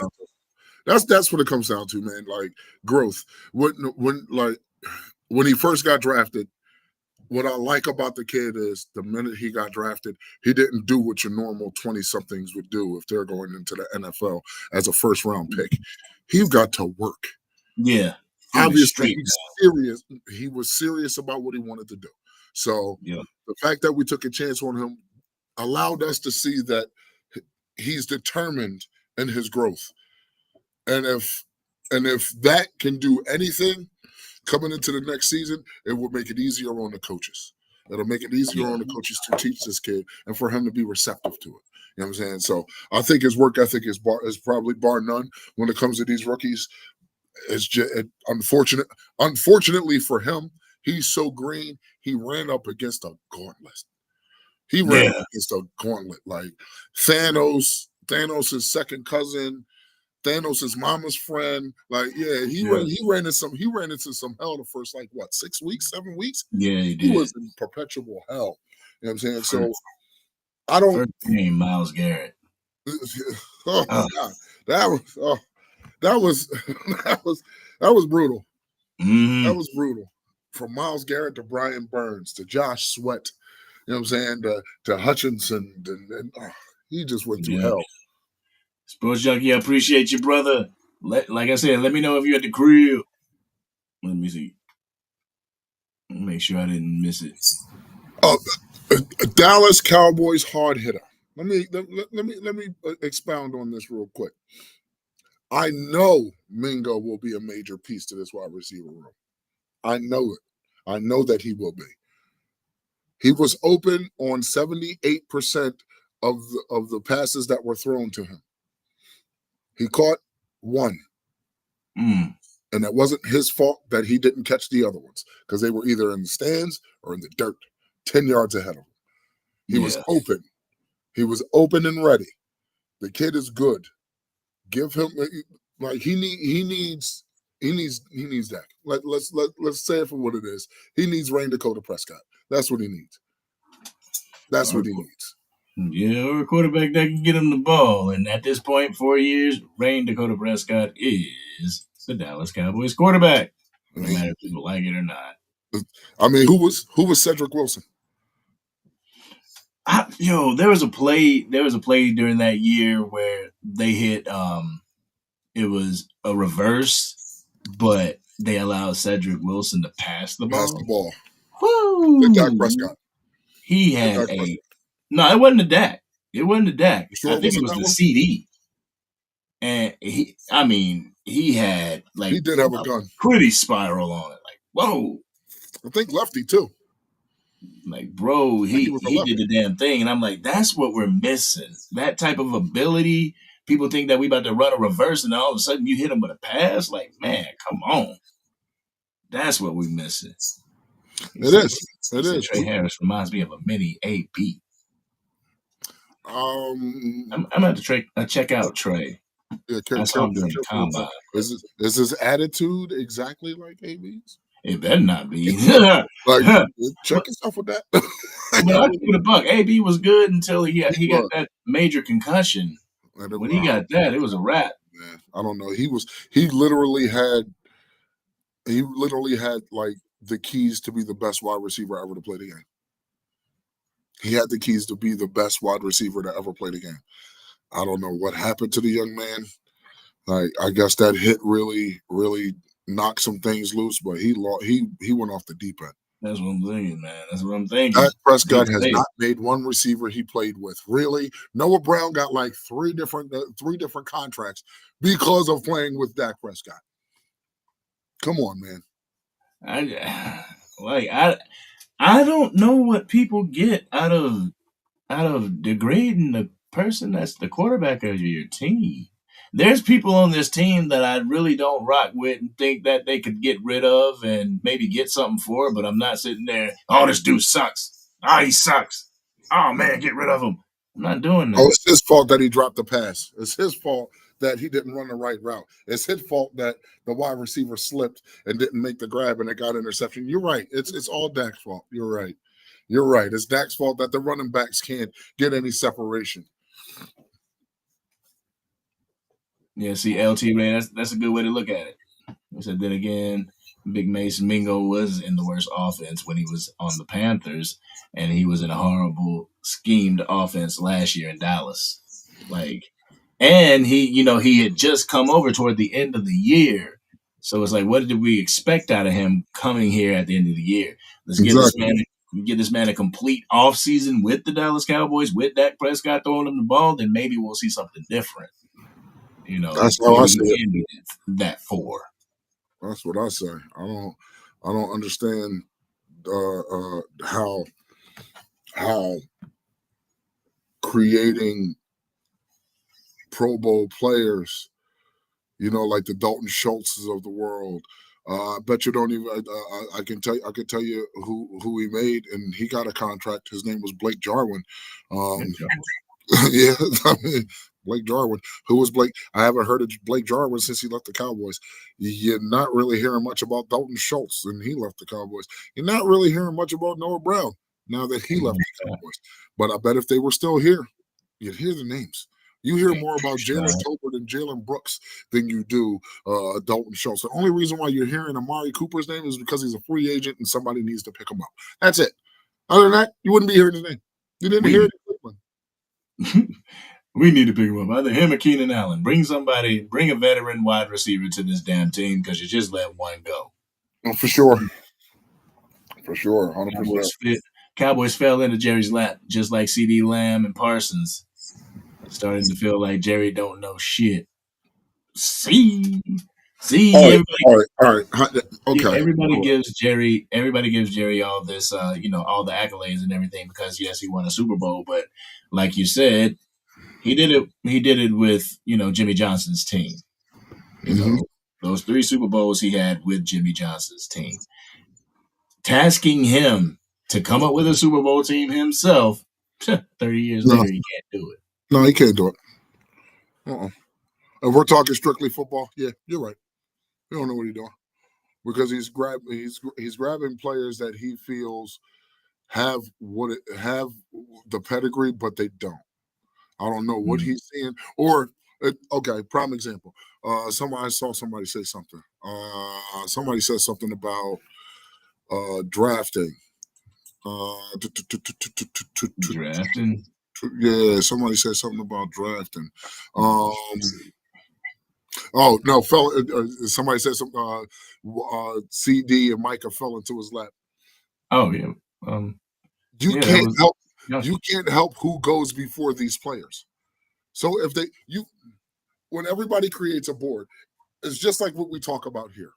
It's just like what we talk about here. We talk about the Ted McMillans, the Alfred Collinses of the world, the Matthew Goldens, and the differences between are they on where do we have them on our board? Other teams do that too. Okay. And if they have a certain person on their board that they like better than that one next person, and it just so happens that the Cowboys has the next pick, who did the Eagles take before Michael Parsons? Georgia kid, wasn't it? I believe it was a Georgia kid. And then I can't remember what the Eagles did. I ain't paying attention to the Eagles. So Michael Parsons fell into our lap. He didn't fall into our lap. He was on our board. He was the best player available. That's not falling into your lap. He's there. I mean, somebody could have easily snagged him up. Somebody could have easily took him. Mm-hmm. CD, we got him at 17. We got CD at 17. So Right. you need to tell me 16 other teams had CD, didn't have CD on their board? Cut it out. They had CD on their board. They liked something better. They liked something that they saw better. CD came to us. Obviously, he was on our board. He was the best player available, so we took him. Those were the times where when we did have Amari Cooper, we didn't have a glaring need at wide receiver, but we took one anyway because we knew Terrence Williams was out the door. We knew that Des Bryant was out the door. So we grabbed another wide receiver. You can't account for that. If other people, if you to think that we are the only team that looks at this certain, like we're the only team that's looking at Ashton Genty. But if you do a mock draft right now, 9 times out of 10, the Raiders are taking Ashton Genty. Yeah, Genty's gone. So no one's falling into your lap. You're picking what's left. You can't just say, no, you can't have him. That's mine. It don't work like that. They pick who they want, just like you pick who you want. So to say that this person and that person fell into our lap, what, Sean Lee fell into our lap? Leighton Vander Esch fell into our lap? Nah, these are guys that we liked. We liked Mingo. Carolina took him before us. We can't account for that. Yeah. Dallas Cowboys hard hitter. I think Ferg will take another step. I hope so. Because before that concussion, he was on a good trajectory. Like 2023, he was on the up. Like we were like, he's gonna be a dog next year. He got that concussion, and I think that really did a number on him. So hopefully Ferg can bounce back. And isn't this a contract year for Ferg? Yes. Yeah, let's say this upcoming year is a contract year. So exactly. Prince Jackson said the Raiders like Henry Ruggs more than CD. Look where Henry Ruggs is. Yeah. You know what I'm saying? Like, come on. Oh, man. JB, you in there terrorizing the chat. Now, don't be clipping my videos now. LT Ray, I don't get Jerry, man. The formula to winning has never changed. Deep trenches, good. What's the WB? Okay. And a good run game. Good wide receiver and a good run game. Okay. Get you far. Very, very far. Absolutely right. Miss Matrix in the building. Honestly, what's the difference with Mingo and a wide receiver in the second or third round? What's the difference? I mean, Miss Matrix was watching my man AOC this morning, I see. Miss Matrix was watching AOC this morning. Oh, I didn't catch it. I'm gonna have to go back and catch it. Oh yeah. Very informative. Went in, good deal. Always count on AOC with that. Indeed. Even animated, it don't matter. Yeah, right. Right. That's my guy though. That's your stick, yeah, man. That shit is entertaining. It is. Give me some type of energy. I don't want to be like, okay, so we're back with another. Right. You know. How do you feel? Like, no, damn all that. Show me some goddamn energy. Sit here and talk to y'all like it's the thunderstorm. All right, Cowboys Nation, we're back. You know what I'm saying? All right. I'll tell you, man. I would defer to Mingo. You all are right. He did not have that. Like, see, that's my thing. Like, I was looking at some of the passes and where people would, he was inaccurate right here. I'm like, if he would have threw that right at the numbers, that could have easily been picked off. So he had to throw it up so only his receiver could get it. Number one rule of the quarterback. God, I don't understand it. Like, I don't think a lot of people know what entails, like what the quarterback position actually entails, what you have to go through, the mental that you have to have in order to even step in that position. Like, I tried it a couple times and was super overwhelmed. Indeed. I get it. You know what I mean? I do.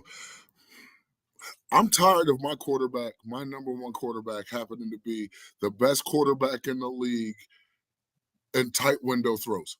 I am so sick of that. I am so sick of that. It's great. He's the best quarterback in tight window throws. That means you as a receiver don't need to get separation. Don't worry, it'll get to you. I'm tired of that. I'm tired of that. It shouldn't be like that. I'm tired of that. Shouldn't be like that. We're running 4-3s and 4-4s, and you can't get no separation. It's like, come on. You can't tell me that Dak is inaccurate when Dak is like most quarterbacks in the league.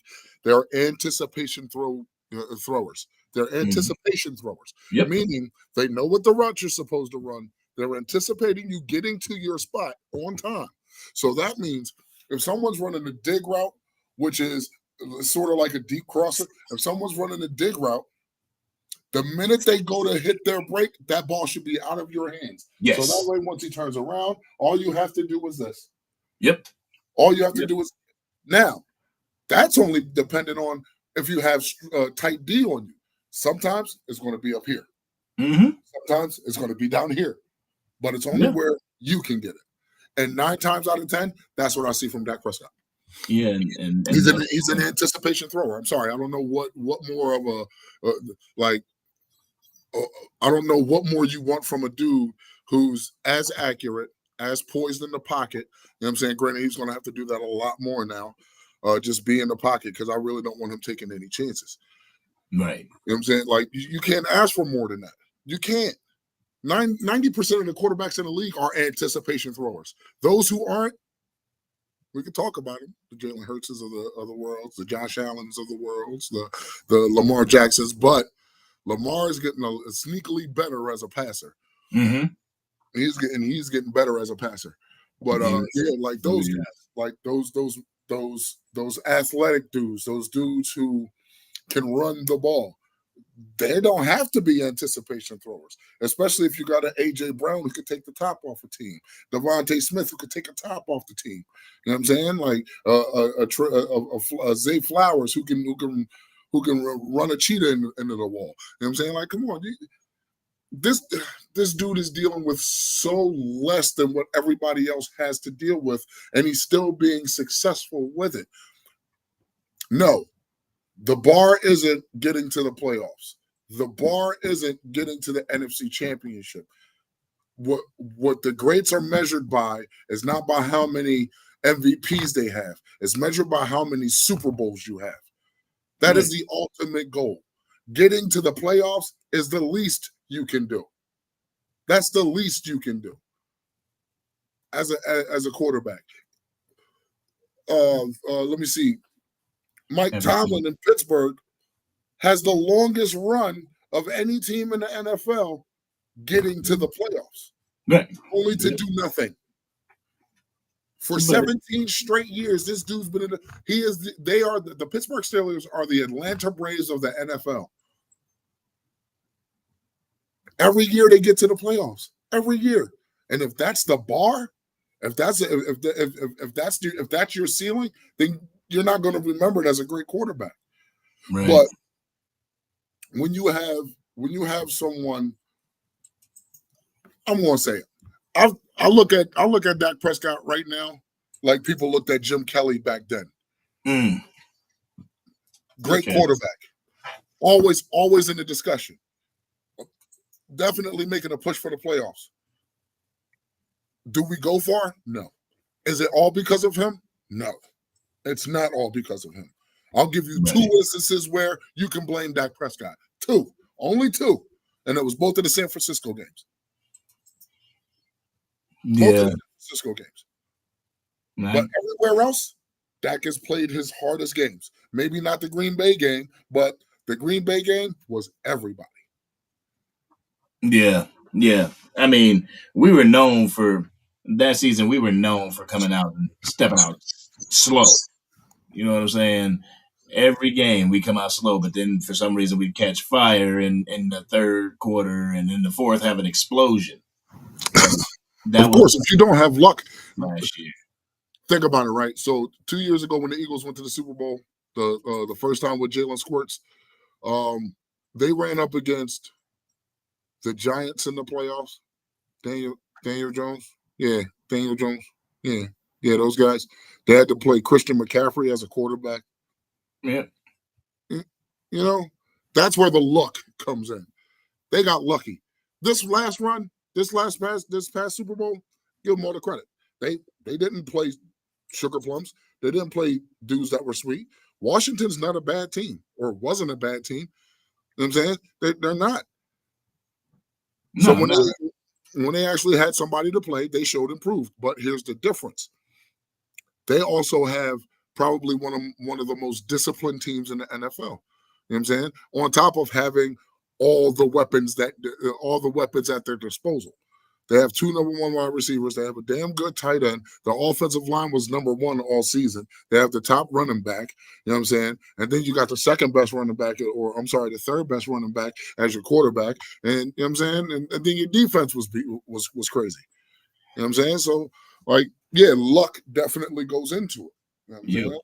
You can't. Yo, Dallas Cowboy hard hitter, you said if Amarion Hampton isn't there and Judkins is, I'm taking Judkins with my 12th pick.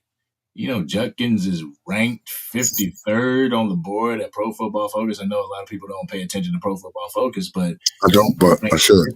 He's ranked 53. I wouldn't spend my 12th round pick on him. If anything, I would trade back, get another pick or two, and then go after Judkins. But I wouldn't put my 12 out there like that. What happened when we came to the LA against the Rams?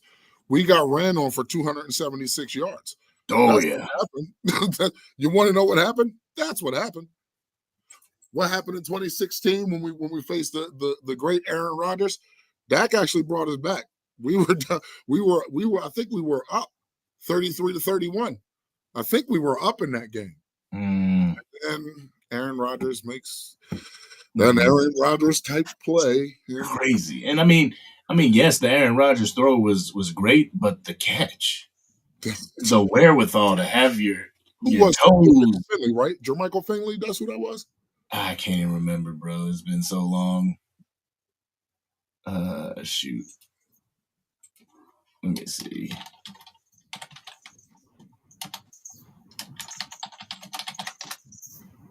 Yep. Jermichael Finley. Michael Finley. Yeah, listen, that's I ain't heard that man's name.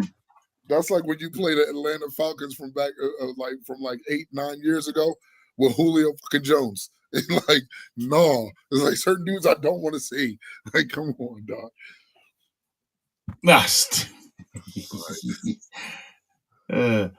Phillies owner knows he can't keep his team, so he drafts guys to fill the positions of vet players that will be too expensive to keep around before he loses them. Unlike Jerry. Yeah, unlike Jerry, that lets them walk. Yeah. All right, let me. Can I say something to that whole let them walk thing?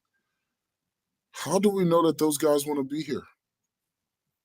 Is it that we let them walk? All right, so I have it on good information that we offered D-Law some money.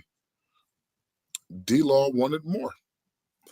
I have it on good info that J. Lou, we offered him some money. Maybe not what he got. Yeah, we didn't offer him what he. I'll say it. We didn't offer him what he deserved.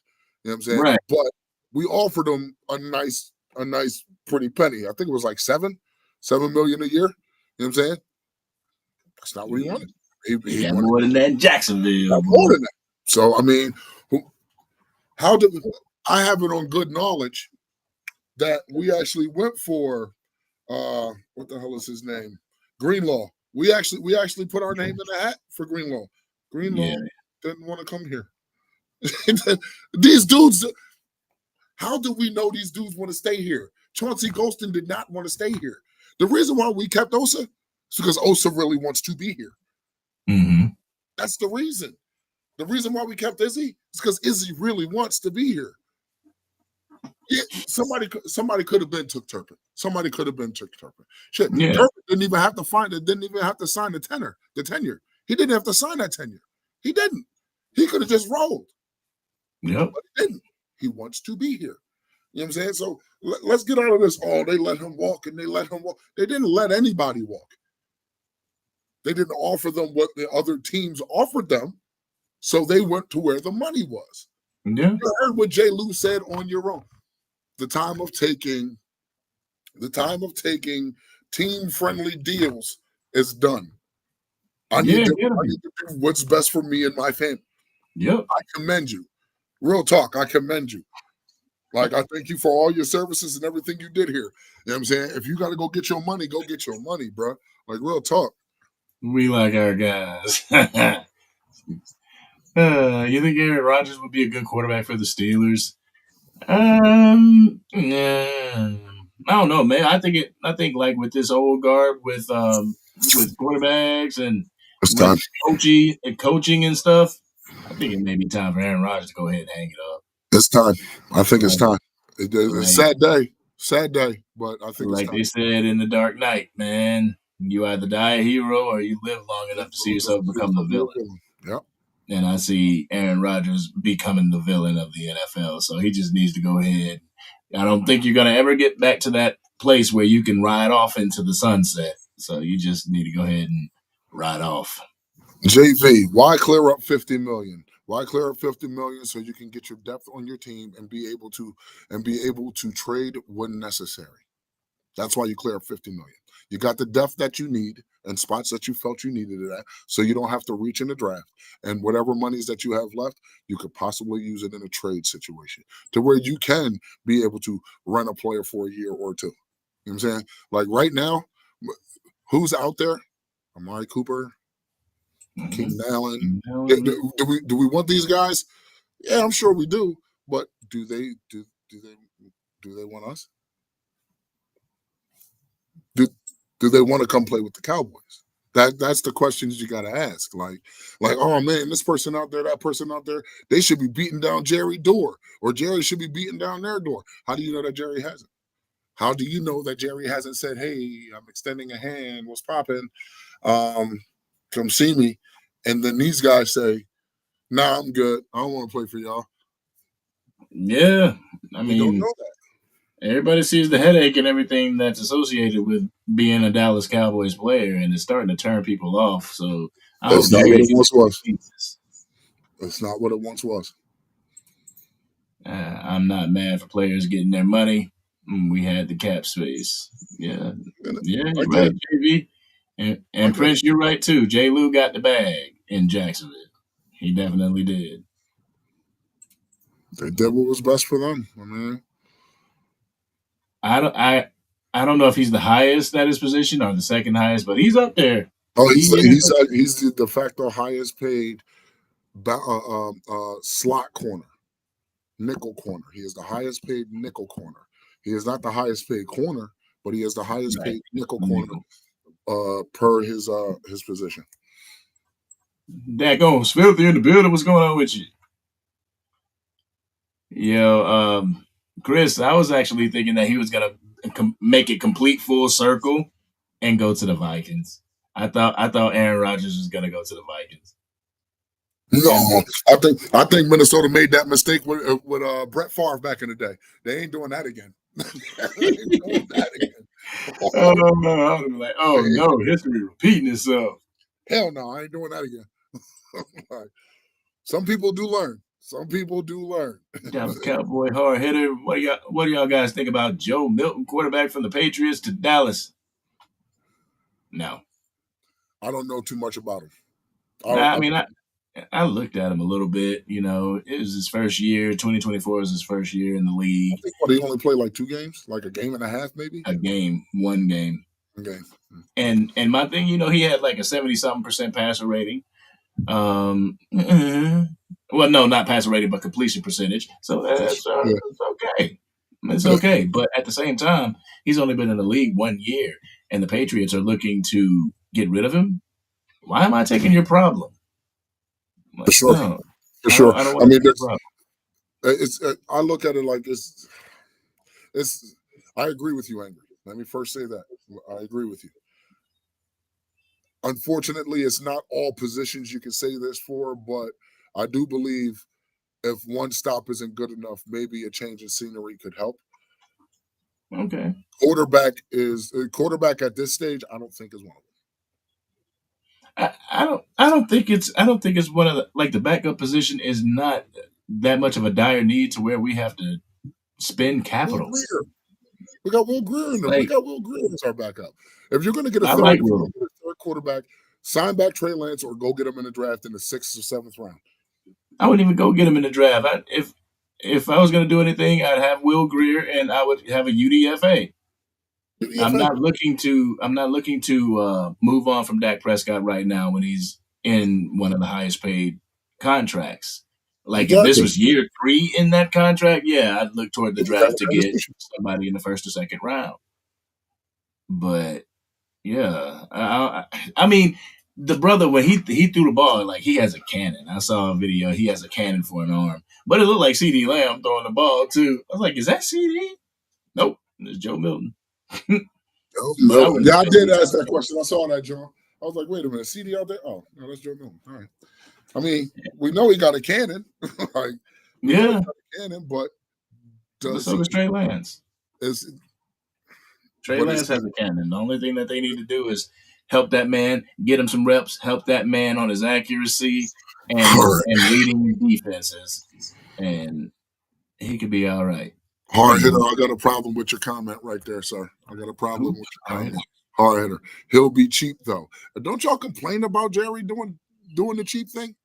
Y'all complain about Jerry doing the cheap thing, but now y'all saying, "Oh no, go get him. He's cheap." Like, what? Wait. We had the cap space. Now just go get him. We cheap.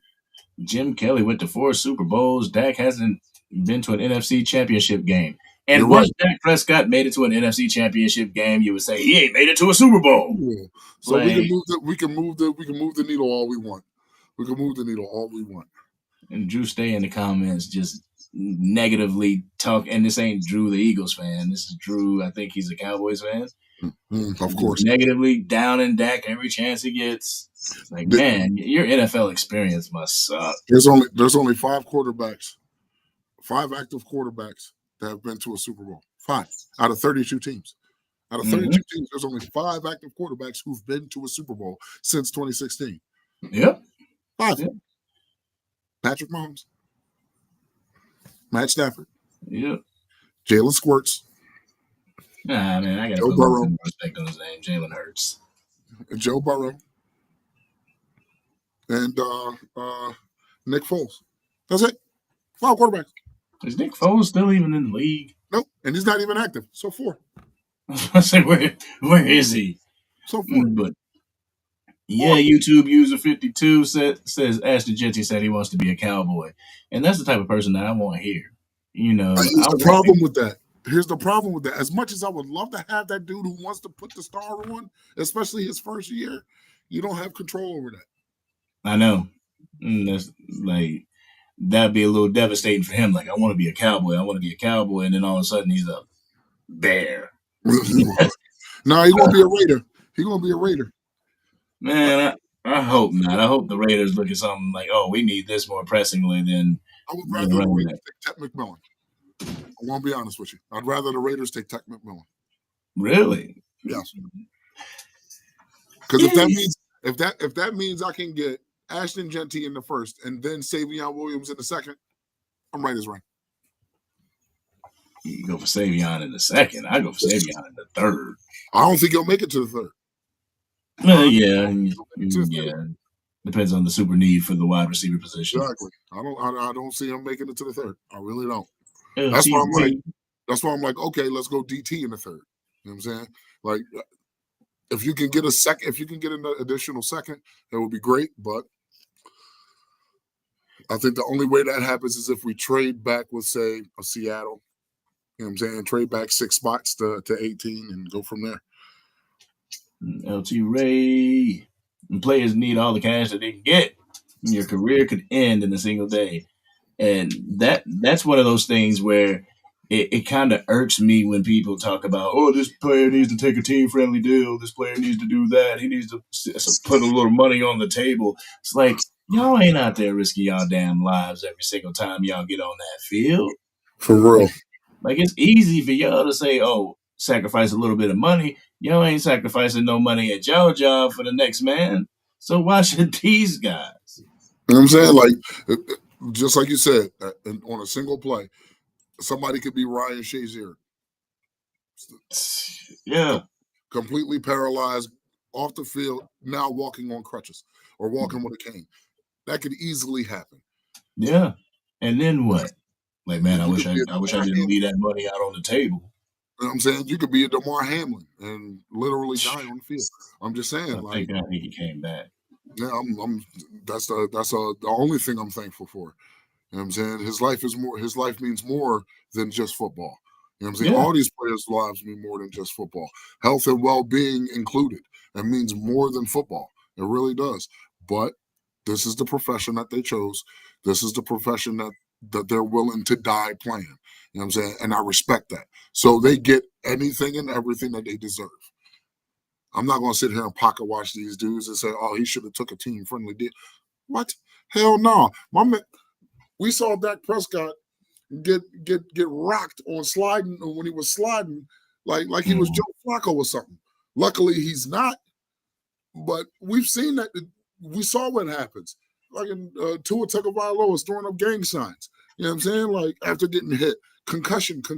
He's had 3 concussions in one calendar year. That's not good. So Right. yeah, dudes deserve their money. I'm not going to sit here and do that. Yeah, what's going on with you? The Cowboys are going to be fine. They're going to prove everyone wrong. I'm tired of people downing Dak and the team. Exactly, bro. Exactly. If you're going to call yourself a Dallas Cowboys fan, support the team. For real. I don't care. There's no caveats. There's no exceptions. You know, you're going to support the team. Because I know if the Cowboys were to win a Super Bowl under Dak Prescott, everybody be, even the Dak haters, yeah, we them boys. Exactly. Y'all weren't them boys when we were losing. You know what I'm saying? I've been here 43 years. I'll be 44 this year. I ain't going nowhere no time soon. Listen, right? Our fellow fans have to understand that this is literally the ultimate team game. One single person's success can breed everyone else's success. For real. If Dak Prescott is having a successful night throwing the ball, that means the wide receiver is having a successful night throwing the ball. That means the offensive line is having a successful night keeping their quarterback up. That means the other wide receivers are having a successful night at keeping the coverage off of CD. If Michael Parsons has 5 sacks in one day, that means the DT and the other linemen are doing their jobs. That means the linebackers are doing their jobs. The safeties and the corners are doing their jobs. It's the ultimate team game. Can't just keep putting it on one dude. Yeah. I want people to walk into their job, go to their boss's office, and voluntarily take a pay cut so the management can hire more people for the team. Okay, I want to say, who's willing to do it? Ain't nobody doing I'm that. telling you right goddamn now, I'm not. Y'all still No. I work for $1 billion company. Y'all gonna get some more people in here. Here goes a little bit of my money so you can go get some more people. That ain't my responsibility. The cap ain't my responsibility. That's yours. You own the team. Exactly. Like, so why should I give any money to that? Man, people crazy with that. People is crazy. And that's my worry about Hurts doing that. The tush push. All it takes is D linemen to slightly lower the normal and twist up Hurts in a bad way, bro. Like, yep. But my thing is, if he gets hurt doing the tush push, that's on them. That's on them because they're running the damn play. They know what it is whenever they're running it. And if you're going to continue to run it, put your quarterback in harm's way. He's going to get what he gets. Yeah. I don't wish that upon anybody, but that play in and of itself is dangerous to both sides of the ball. It's dangerous to both sides of the ball, the defensive lineman and the offensive lineman, the quarterback and the safety or whoever else you got down there. That play is dangerous for everybody. But if you want to stop it, beat it. If you cannot beat it, deal with it. Okay? That's my deal with it. Listen, we all know that if you give Dak Prescott a great running game and play action, he's going to light you up. Mm-hmm. In order for them to stop it, force us not to go stop the run. That's how you stop that, right? Stop the play action by stopping the run. No threat of run, no threat of a fake of a run. That's how that works. So everybody, don't get me wrong, it irks my soul when I see the diddy diddle. I call that the tush push. That's what that is now. The diddy diddle. You know what I'm saying? Like, when I see the diddy diddle, I already know it's a first down. They're going to get it. So what? Well, guess what? Here's the beautiful thing about that. Other teams can do it too. It's just you don't do it as well as them. That's all. That's all. So what do you guys think about the NFL banning the tush push? They did. Like I said, beat it. I don't want to give the Philadelphia Eagles something to say, oh, y'all couldn't beat what we were doing, so y'all had to get it banned, even though the Cowboys didn't go through and ask to get it banned. It was the Green Bay Packers. But still, when it comes to the health and well-being of your team, you're putting your team out there just for a tactical advantage. Mm-hmm. When something happens to your quarterback, I don't want to hear it. We'll talk. You did it. Question: weren't you going to do a mock draft this evening? Yeah, I'm about to get on that real quick because we've been on for 2 hours. Don't want to keep you on too long. Who gets raised without performing? See, JB, the Cowboys fan, he doesn't perform to your standard. Like, it ain't like when he says hut, he stands there and just lets the defense tackle him. That's without performing. He doesn't get the Cowboys haven't gotten to the Super Bowl under Dak Prescott. Didn't get to the Super Bowl under Tony Romo or anybody that isn't named Troy Aikman, since the 90s. And go ahead. Trevor Lawrence didn't get to a Super Bowl, but he got a raise. Dak's the only one that can't get a raise. Jordan Love didn't get to a Super Bowl, but he got a raise. He didn't even make it to an NFC title. Jared Goff should be the only one. If that by your metric, it should only be Joe Burrow, Matt Stafford, Patty Mahomes, and Jalen Squirts that gets paid then. By your metrics, because all these dudes who got paid, the Josh Allens of the world, the Lamar Jacksons they don't deserve the brand because they ain't do nothing. They ain't. They made it to an AFC Championship game though. So that makes it okay. So it's okay for Justin Herbert, who's been to 2 playoff games and lost both of them, to get a $50+ million contract. That's what you're saying. The market is the market for a reason. JC Horn just got paid a ridiculous amount of money as a corner. So if DaRon Bland gets that same amount of money, and the crazy part is JC Horn don't even have the production that DaRon Bland has. Doesn't even have the production, but they didn't even go to a Super Bowl. So if by your metric, JC Horn shouldn't have got paid. That means nobody on our team should ever get paid because they didn't go to the promised land. When there's only one team out of 32 that actually do something. One team out of 30. The goal is not getting to an NFC championship. Honestly, it's not even just getting to the Super Bowl. It's winning the Super Bowl. All 32 teams have a plan in mind, have one thought in mind: get to the Super Bowl. It's not, you know how they do on Madden? When you start your franchise, the goals, 4 wins, 7 wins, make it to the playoffs, make it to the NFC Championship, make it to the Super Bowl. No, win the Super Bowl. 9 times out of 10, everybody who plays those games, plays Madden, they say win the Super Bowl. Guarantee it. I say make it to the playoffs. Cut it out. Cut it out. You know what I'm saying? So you can't. I hate. Stop pocket watching this man. Getting a raise for nothing. The market is the market. The market is the market. Nothing can do about it. Like it's like, come on, dog. Certain doctors get paid $700,000, but the doctors that are better than others. But that's what the market demands, bro. Same thing, different job. Like, yes, that's my thing. Like, it's the same thing, different jobs. Why is somebody hating on the fact that somebody's getting paid? Check this out, right? I think would, some of my content creators are 10 times better than Stephen A. Smith. They ain't getting paid the money that Stephen A. Smith is getting paid. Right. Right, man. And I just don't get it. It frustrates the crap out of me that somebody would just go out on a limb to hate somebody that they don't even know. I mean, if that's the case, you would go out on a limb to hate me, and I ain't did shit to you. You know what I'm saying? you damn, like, come on, bro. I ain't doing a thing to you. Just trying to bring my classic cowboy content. People gotta be contrarian. We're here to have a conversation. A civil conversation. What's going on, DK family? All right, so yeah, we're gonna go ahead and get into this real quick. He said just got off work now. Happy to hear Cowboys. That's what I'm talking about. Indeed. Enjoy, get home and kick off your shoes and relax your feet.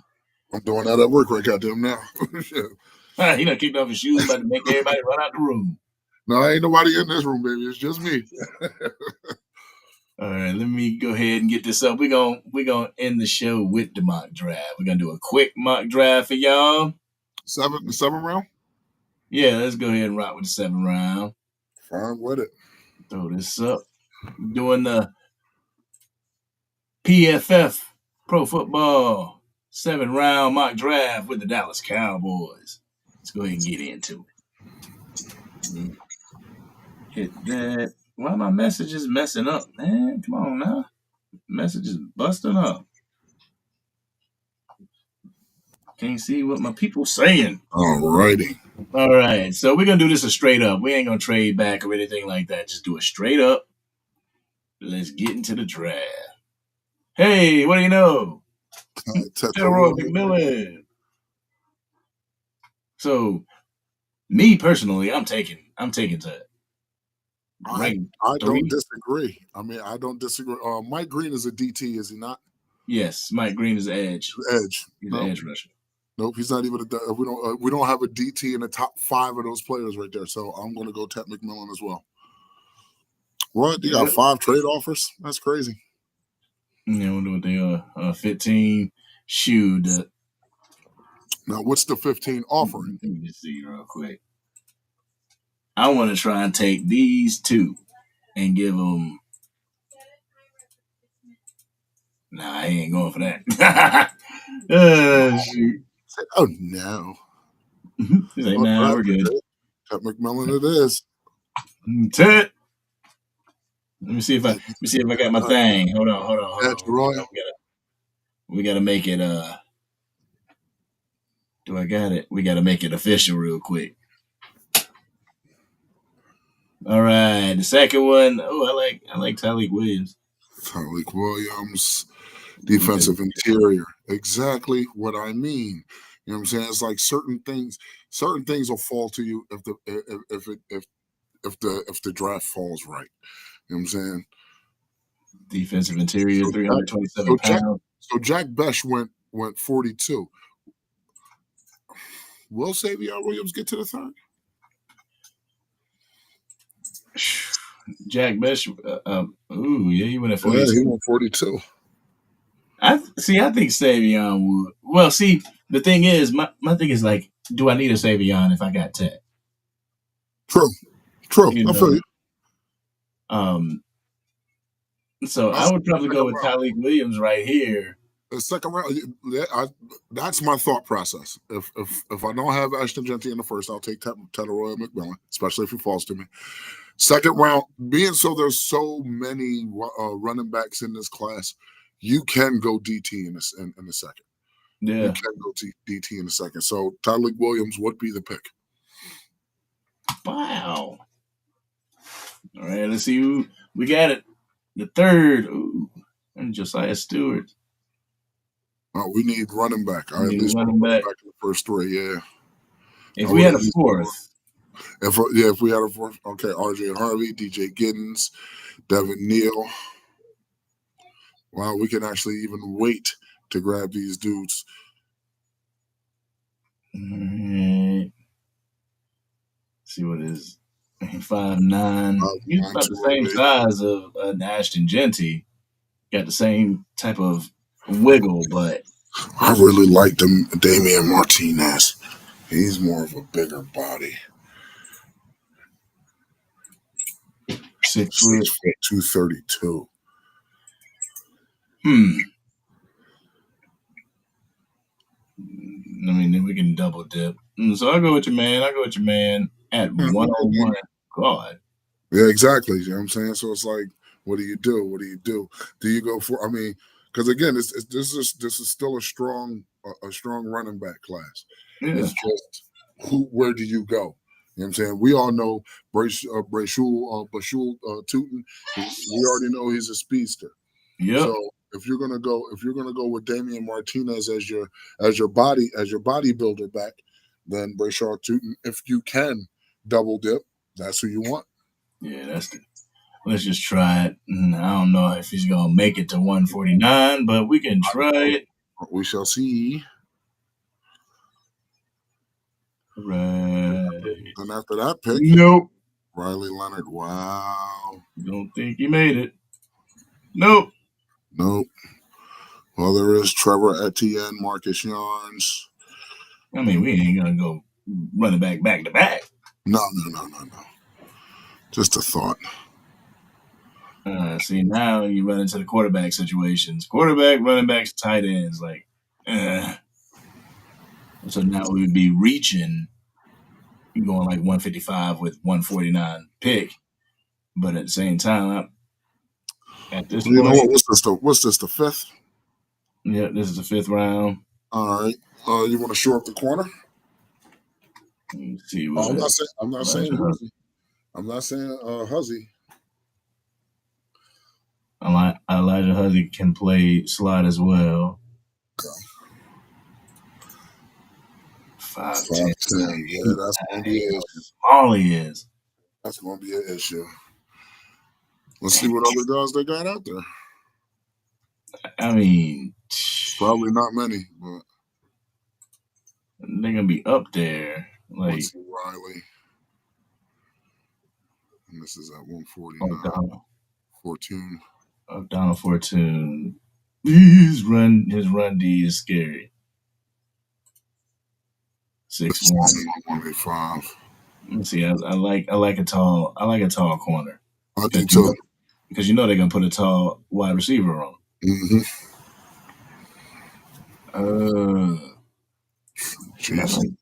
Was it Jameis, man? Yeah. Oh God, Jalen's 5'11".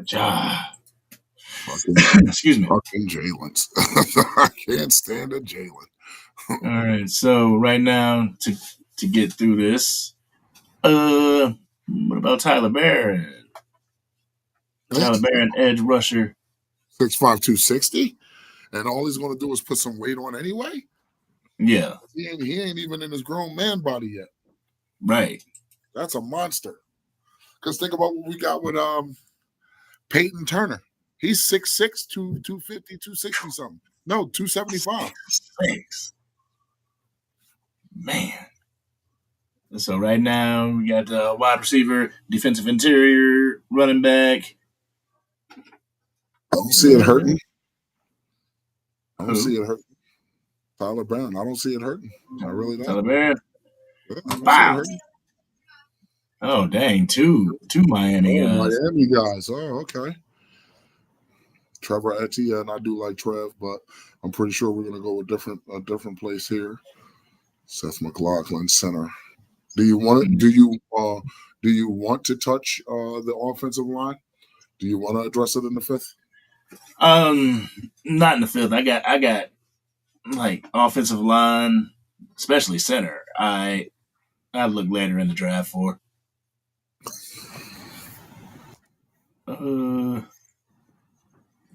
Guard. I like the linebacker, but we have 171 and 174 as far as picks. At that point, got picked so close together. If you were going to get a quarterback in the draft, now would be the time.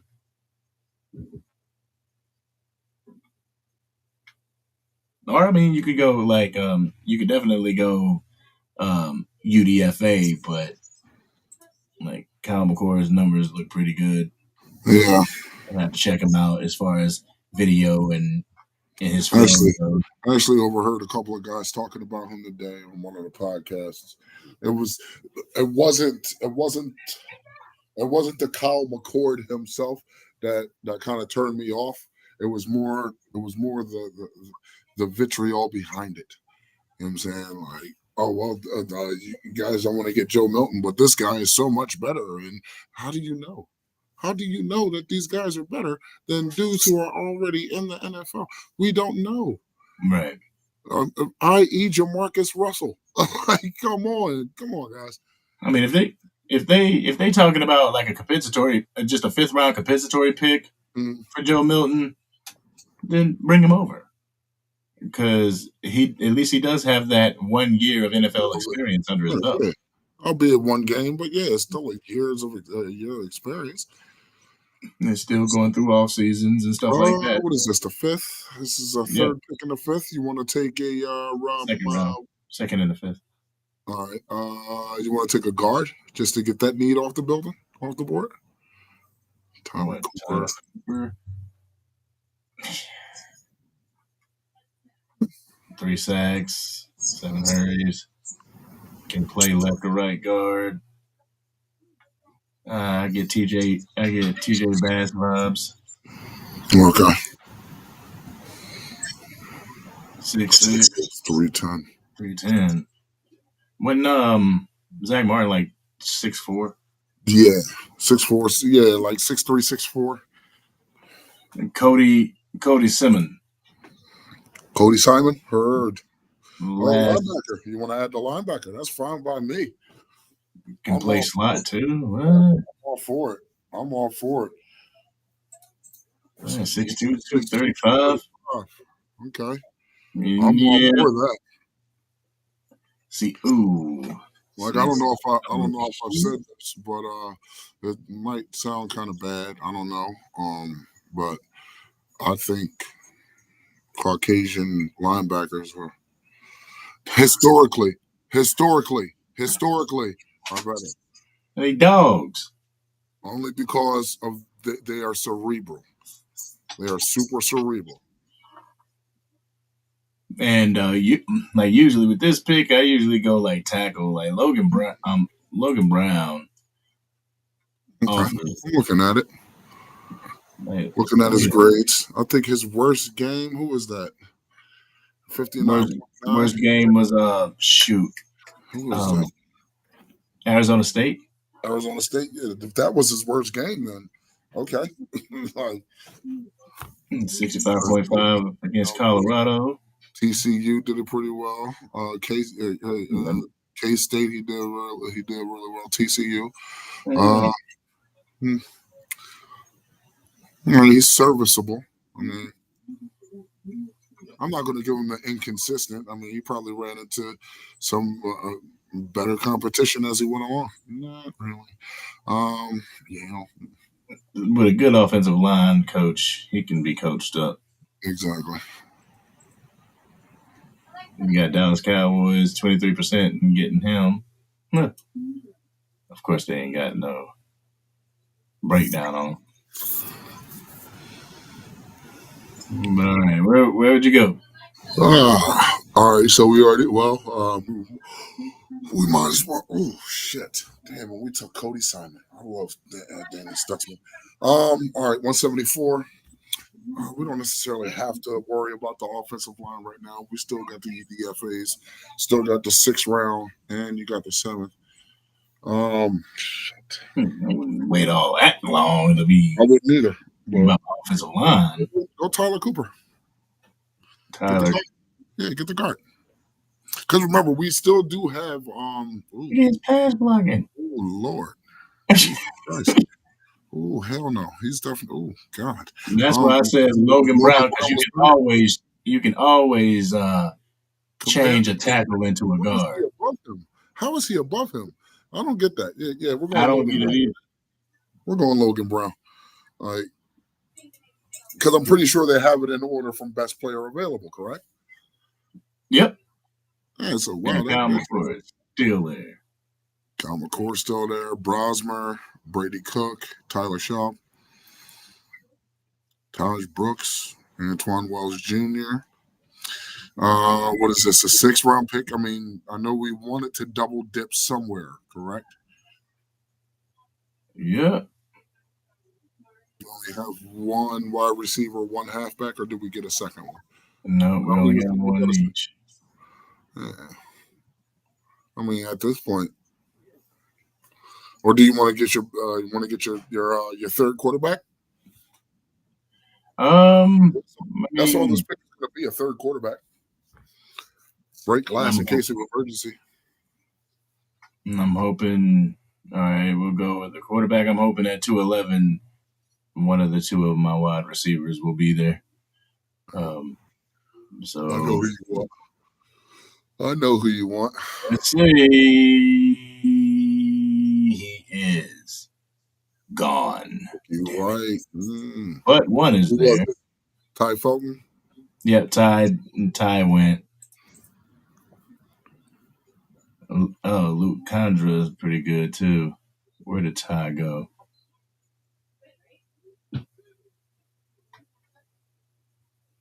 Why my thing ain't working right? Ty Felton went 184. Okay. Wow. Okay, he done moved up in the world. But I had my eye on Ricky White as well. Let's settle for Ricky White. Let me see. What is he, like 6'1", 6'2"? Yeah, that's 6'1". 90. You can use a little bit more weight, but yeah, what was his weight? 190. Oh man, that man eat a couple steaks, he'll be up to 200. He can gain another 10, 20 pounds. 210, 215. Right. Also, my center, that's why I was looking. Jack Majors. His run blocking ain't up to par, but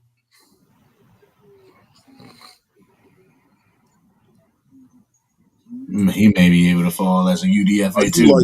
I do like Shamir Dyke at DK. I just recently watched some film on him. 783, 6'1", 95. And now you saw the receiver you wanted. I mean, we both got what we wanted in the first round. Ted McMillan. All right, we'll go with Shamir Dyke. Mr. DK. And at these last two, it is what it is. I'd probably go for another defensive tackle down in this area. Kyron Lacy. It ain't really none. Kyron Lacy fell so far, dog. That's crazy. All right, so what about the Waller? I think it depends on the defense, though. I think it depends on the defense that he's going to be playing in. Right, I like the run defense, but his coverage isn't all that high. All right, so I think I looked at Joshua Gray. He wasn't too impressive either.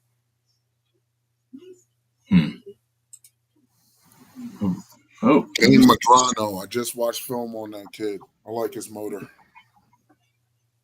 Why is it not?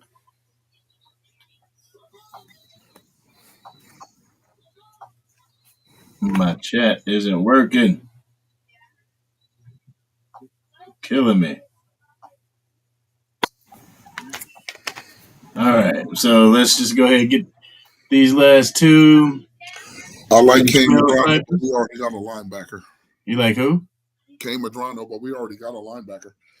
I think we need another running back, do we not? One linebacker. No, we already got two. No, we just got one. Shit. We got one. Like some Raheem Sanders. Rocket Sanders is still there? Rocket Sanders don't look like 6 foot 230. Another Rico. Yeah, it's another guy.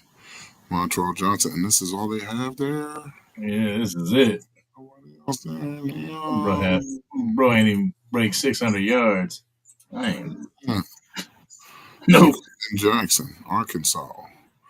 Donovan Edwards. Not even looking right here. Look at this shit. Ain't even break 600 yards. Nope. Nope. Let me go ahead and count running back out. Right, so do you believe that we have enough with Miles Sanders, Javonte Williams, and Damian Martinez? You think that will be enough? I mean, no, but people running backs that might fall as a UDFA ain't gonna help. Yeah, you're right about that. You ain't lying. We tried that last year and we didn't even see him hit the field at all. Samuel Brown, Jackson. So let's just go ahead and get this because. All right. What we got? I'd go, man. I'm gonna look for a corner right here. Yes, sir. Fontrell Cypress, Tommy Hill. Go Tommy Hill for this one. Tommy Hill. Yes, sir. Ooh. Coverage. Man, coverage grade. Oof. Man, yeah, bad coverage grade. Ooh, man. Bad man grade. Yeah. Nah. Damn. Yeah, that don't look too high. And the Fintrell Cypress. Fintrell Cypress. He's even across the board. He's solid at least. He's even across the board. Above average. Yeah, well, 6 foot. Put a little meat on his bones. Drafted. And the last one. Jeez. We got a defensive tackle on the board still? I hope so. Thor Griffith. Okay. And the run stopping is horrible. See, that's why I'm looking for. Oh, okay. There we go. Yeah, we go. 320? Okay. Now Big we're talking. Body. Now we're talking. His name is Thor. Yeah, right? Yeah. For me, it was either him or Tonka Hemingway. I like Thor. I'm liking what I'm seeing from Thor right now. His measurables stack up well. He has probably one bad game against the Red Colts, you know what I'm saying? But, okay, maybe two. Jackson. So two sub-60 games, it's not too bad. But for the most part, consistent. Yep. Above average or well above it, you know what I'm saying? So we going. Wow. Oh, Thor. Check to see the score. Check to see what we got, y'all. We earned 2 new awards. Ooh. Martinez is not a good look. Now there's Cody Simon, Damn, Logan Brown, John McCourt, Shamir DK. We got an A. I'll take it. We'll take it. Hey, we'll take it. I'm not going to complain. All right, locking in the mock draft, the 2.0 right here. That's what I'm talking about, locked in that mock draft, man. I appreciate you doing that with me. Appreciate you rocking with me on the mock draft, brother. Not a problem, my guy. Always a pleasure. Always look forward to these moments. Yeah. Oh, Deuce Vaughn, of course. All right, man. Oh, dang, there's a super chat. Let me go through here for the super chats because they were bugging me out.